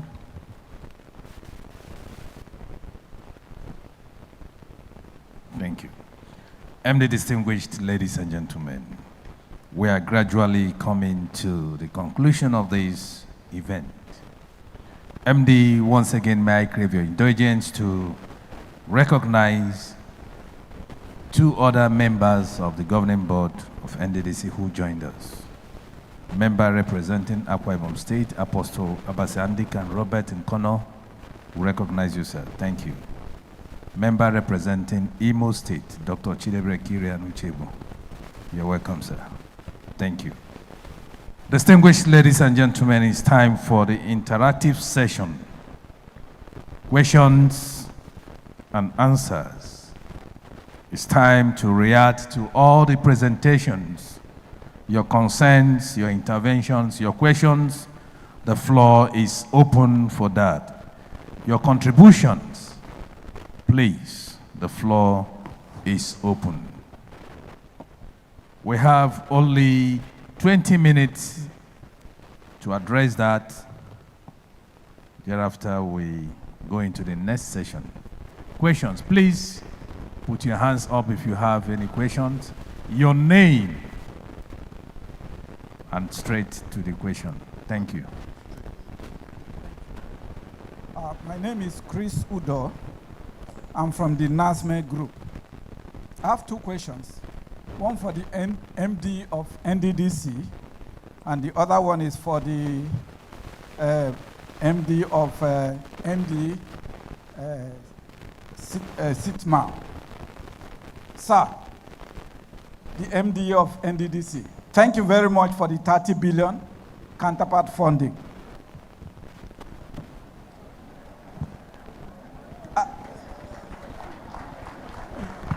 Okay, let me continue. Yeah. We know that the corporate governance of NDDC is regimentation. Small time you will leave that office. And we also know that these funds, there will be a shortfall somehow, because it is not the beginning when you collect loan that you pay back. So you still need a short period for the loans to begin to come back to the bank. So what law or what have you done to ensure that regimes that is coming after you will be able to support these chambers of commerce, mines, and agriculture? And also this one goes to the chairman of NDCCITMA. Sir, you are going to manage this with BOI. And BOI is more or less a federal government structure. What are you going to put in place to have a seamless management of the application and the taking of the loans because we don't want to go and be queuing in people's offices, filling forms, and continuing to go and come back and go and come back. Do you have an IT system that will monitor the flow? When we came in here, we had to queue and struggle. We know the world no longer struggle. So please, if there's none, set up an IT system that will work. And also, we need a KPI. We need a scorecard. So that if Bank of Industry is not performing very well, you'll be able to measure and know what to do to change the system. And also, we are going to belong to federal government, existing NACIMA institution. I've not seen their scorecard. I don't know what they have achieved over the years, so that they don't drag us back. What will you do to make sure that we stay different? Thank you.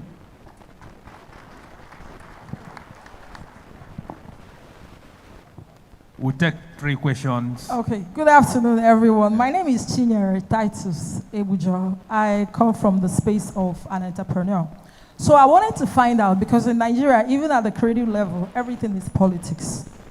I was born here. Are we going to have to, is it going to be like a quota system where they have to tell me because I was born here, but originally I'm from Imo State, I don't qualify for certain things? And then secondly, I want to know if being a member here automatically qualifies you to be members outside of the Niger Delta region. Thank you. I won't know now, anyone. Thank you, sir.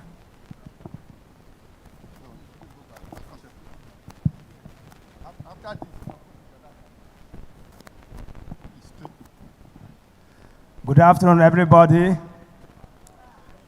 My name is Dogara Sakbege, the chairman of Nigerian Association of Small and Medium Enterprises, River State Chapter. My question is this. No, now it's not a question, but I want to make an appeal to the Chambers of Commerce, NDDC. We are more than every other trade group in this hall today, that is NASME. If you come from my backside, my back to my left, we are up to 160 that come out to be part of this. So I want to appeal to NDDC, Chambers of Commerce, that they should give us a one-off registration. One-off registration. That is to say, since we are a business membership organization like them, there is going to be one registration that will cover all our members, so that we will use that as a platform of collapsing into them. That is my appeal for now. Thank you so very much for inviting us.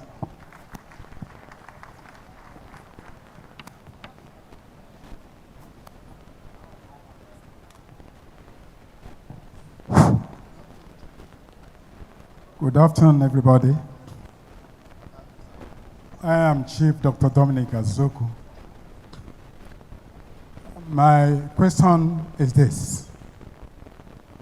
While we know that the chairman will not be here in the next maybe 10 years to continue that this particular thing he's putting up strives, looking at the Nigerian factor, is there any way of guaranteeing that this kind of effort will continue to last irrespective of who is at the helm of affairs? Secondly, he made mention of going to sensitize at various states involved. I am thinking of a situation where, if it will be possible, let the sensitization equally go to local government areas so that our people will be aware. If state by state, if they go down to local government areas, that will be an opportunity for people to be aware of how, where, and when they can benefit from this program. Thank you.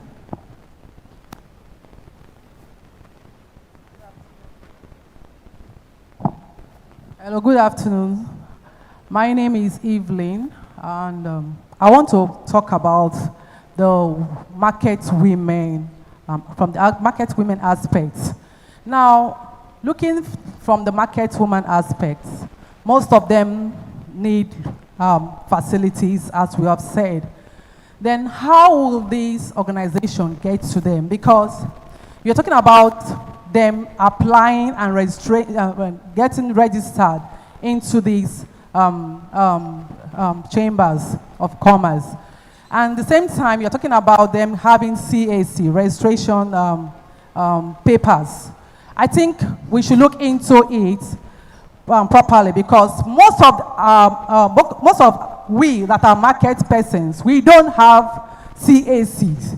So how do you think we'll be able to be partaking in these good investments? So I want you to look into it so that we'll be able to flow along this investment. Thank you.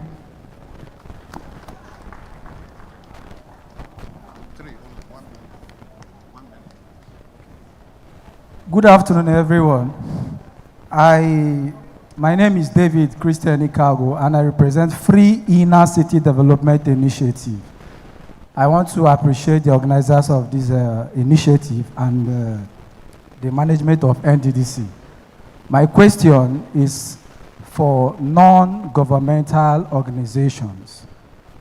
As a representative of my organization, I want to ask, how can we be affected, or how would the initiatives of these chambers of commerce benefit us? Particularly, we launched a program called August Visit, first edition. This is an initiative of the organization to reach out to, the underclass, give them food, and of course, the second phase is empowerment. And I want to ask, as a form of grant, how would NGOs benefit? Thank you so much. MC, we'll just take 2 more, and then they can start answering the questions. Okay. Thank you. Good afternoon, everybody. I'm Jackson Otiko. I'm particularly from Eastern Obolo local government area. Eastern Obolo local government area is one of the poorest local government area in Akwa Ibom State and the Niger Delta. My question is, how would this NASIMA help to alleviate the poverty rate of the people of Eastern Obolo in Akwa Ibom State, Niger Delta? Thank you.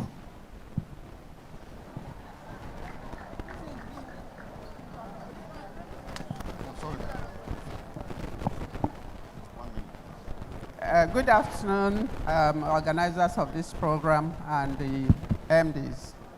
I am Professor Anastasia Ndidiamaka Akpebe. I'm the Public Relations Officer for Nigerian Association of Small and Medium Enterprises. I am excited to be here. And I have enjoyed the presentations. My question is on the, let me use the word teenage Niger Delta youths. Today, they are called the digital natives. Many of them are skilled in technology. Just like one of the presenters said, he said a young man in his institution was able to develop some things, but because of his age, he could not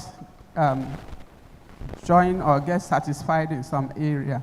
I am asking, is there anybody thinking of setting up special, call it organizations, call it areas for these specially talented Niger Delta teenagers and youth to begin to harness those skills before we keep losing them? Because for some of them, they get easily discouraged if they are doing so much and nobody is channeling it in terms of mentorship, banking the skills, and so on and so forth.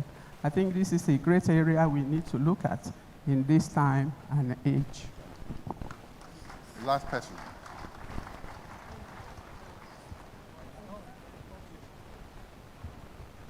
Good afternoon, everyone. My name is Ifomi Fayin. I'm the president of Noble Focus Humanitarian Foundation. I really appreciate being here today. Today has taught me so much things, and I appreciate our MD. Thank you, sir. You've done so well. And at the same time, I want to see how this program will be effective in the life of our children. Just like the last speaker have said, everything we are doing here, please, let's put it in practice and effectiveness of our children that are coming. Just like people have said, we should put it in practice. Please, thank you very much. MC, please, go ahead with the answers. Thank you.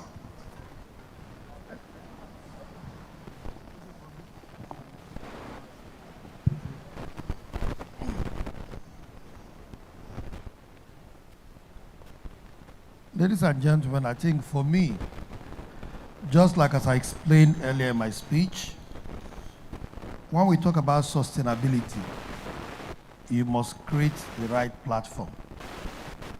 For anyone who is afraid, whether at the expiration of the tenure of this board, the NDCITMA might not be effective, I don't think you have any reason to be worried, because NDCITMA is registered and it is going to serve the people of the Niger Delta.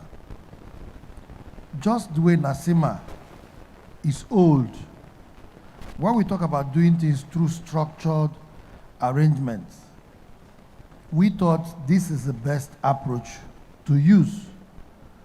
So anybody or any board who takes over from us will understand that there is already a relationship between NDCITMA and NDDC. Why would you want to come and abandon something like serving the people of the Niger Delta? What do you explain to the people of the Niger Delta? Because the NDCITMA is going to be an independent entity. So if you want to support entrepreneurs in the Niger Delta as a feature board of the NDDC, you say you abandon the NDCITMA, you want to start doing things through NDDC and reaching out to friends and cronies, you're only exposing yourself to the world that you're taking us back to Egypt. So this is the future of Niger Delta. And so long as this has been launched, I doubt if anybody can undo what we have done today. Because this is the future of the Niger Delta, and it has come to stay, so nobody should be worried about it. These things were never in existence before. Today, most of us that are seated in this hall today, most of us that have spoken, we never had any opportunity to even interface with the NDDC. NDDC before now possibly benefits only go to those who have relationship with people in NDDC. But with this, you don't need any relationship with anybody in NDDC. The only thing you need is your qualification. So everybody should think of looking at the criteria of what makes you to be qualified. That should be your concern. So you can also benefit from any program that comes out of the NDCITMA. So we shouldn't be worried about the duration of this, because it is registered by law and it is recognized by NASIMA. So it has come to stay. Leadership will come and go in the NDCITMA, and the leadership is also going to be tested. There is going to be comparison between this leadership and the other leadership. So I believe in the capacity of the present leadership, that they are going to raise the bar, that at the point of their own exit, anybody who is going to take over from them will also be thinking of how to beat their record. But I'm assuring you that for us in NDDC, we are going to give them the necessary support that will make them succeed. Thank you very much.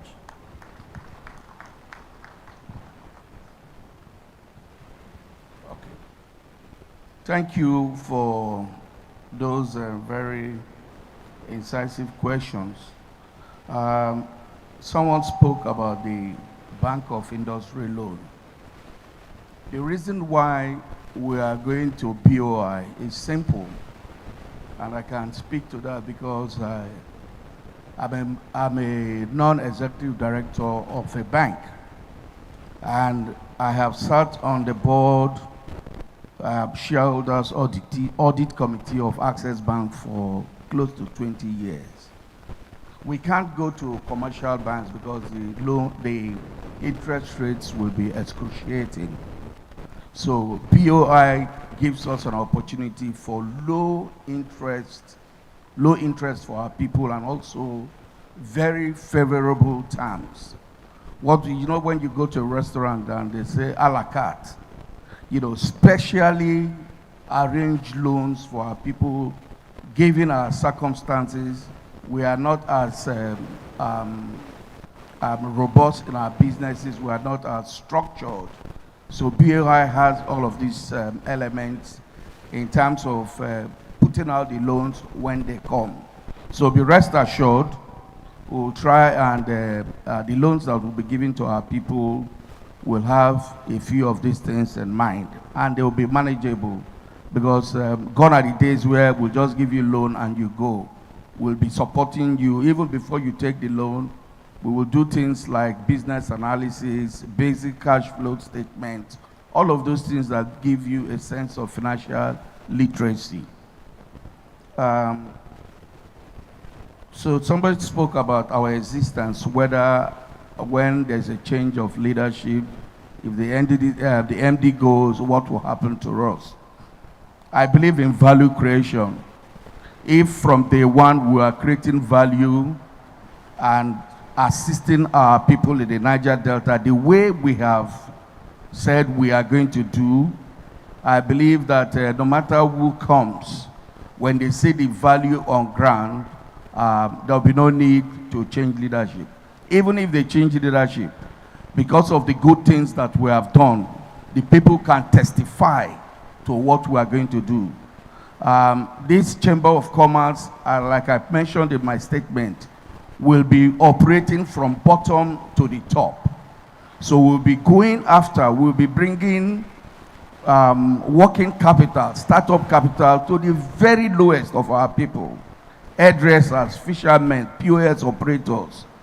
There's no reason if you have one shop as an hairdresser, we will not support you to have three shops. There's no reason you have one POS center, by our intervention you will not have 4. This is what they call capacity building. So we're not just here to just come and dish, we'll be supporting you to grow. And we believe that when you grow, you are generating employment, you're also creating wealth for yourself. Somebody spoke to market people. You heard, I think the lawyer spoke about everybody is supposed to be a member. Whether you are unemployed, whether you are a retiree, whether you are a market woman, whoever that you are, just go to the website. We will simplify it. We are going to be a data-driven organization. So all of these things, there will be no complex things surrounding your participation. So market women, you can be a sole trader. You don't need to be a liability company. You can organize yourselves into cooperatives. Any form, any manner, we will reach you. What is important to us is that we come to you and give you the financial incentive for you to grow your business and create that financial sustainability for you. So please don't be afraid. When the time comes, we will come to you and we'll tell you how to structure yourself. I think somebody spoke about NGOs. It's the same thing. I belong to a group in this Port Harcourt. In fact, by next week, we'll be going out to feed almost 10,000 people, both dry and wet food. So we know how to reach the most vulnerable people in our community. We'll talk to NGOs, we'll do basic needs assessment, and if it falls in line with what we intend to do, bringing value to our people, be rest assured, there'll be that sense of collaboration and engagement between us and the NGOs. So there's no need to be afraid of anything. Talented skills of Niger Delta. Talented Niger Delta youth. Of course, part of the programs that will be coming up are things that has to do with mentoring. We are not just going to sit down, we will hold breakfast sessions, call the youths, I'm a man who believes in technology and finance. And if you are IT savvy, sometimes those talents are God-given. You don't need to go to university to be a Bill Gates. Bill Gates is one of the most IT people, accomplished IT people. He did not graduate from university. So we'll be running summer camps that has to do with coding. From day one, I've been telling the MD, we need to run summer camps in the Niger Delta, not only for Niger Delta students, but the people from Lagos and everything will be coming, because it's an intellectual exercise. And the good thing about it, you don't even need to be a university graduate. We can pick students that are in university but are IT skilled and IT savvy, and they'll be part of this whole process. So those of our children that are IT proficient, something is coming out, and the Chamber of Commerce will look into that. Those that are important, those who show exceptional skills, of course, there will be areas to monetize such skills and all the rest of them. Thank you.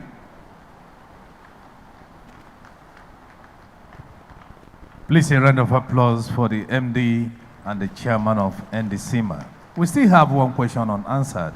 Okay. Okay. Good afternoon. MDs, thank you. There was a question on students who are students or intelligent persons who have extra skills. I want to thank the chairman of NDCCITMA. Talked about mentoring.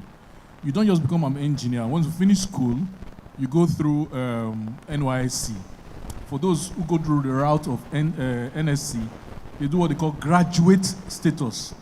Okay, so that period is for mentorship.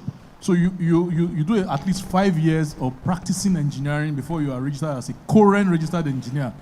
Now, one will have exceptional people. There's what we call tech innovation hubs, and that's why that company was set up in Fupre. So they are mentored.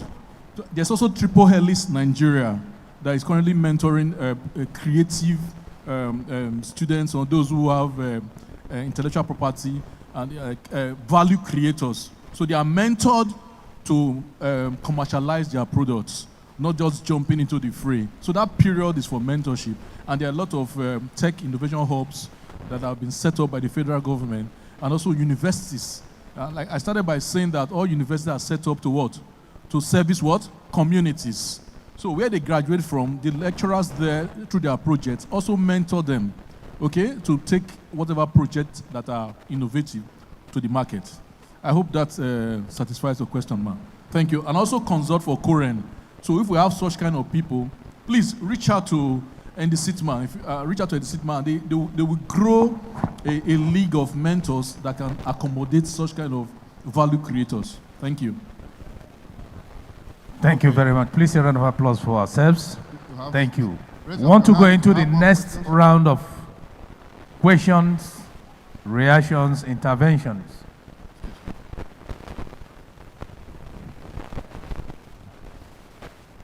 The lady that said she wants to ask a question and was, where is she? Can you ask a question now? The MD, CEO of NDDC, the chairman of NDCCITMA, executive directors. My name is Honorable Indutimi Komonibo.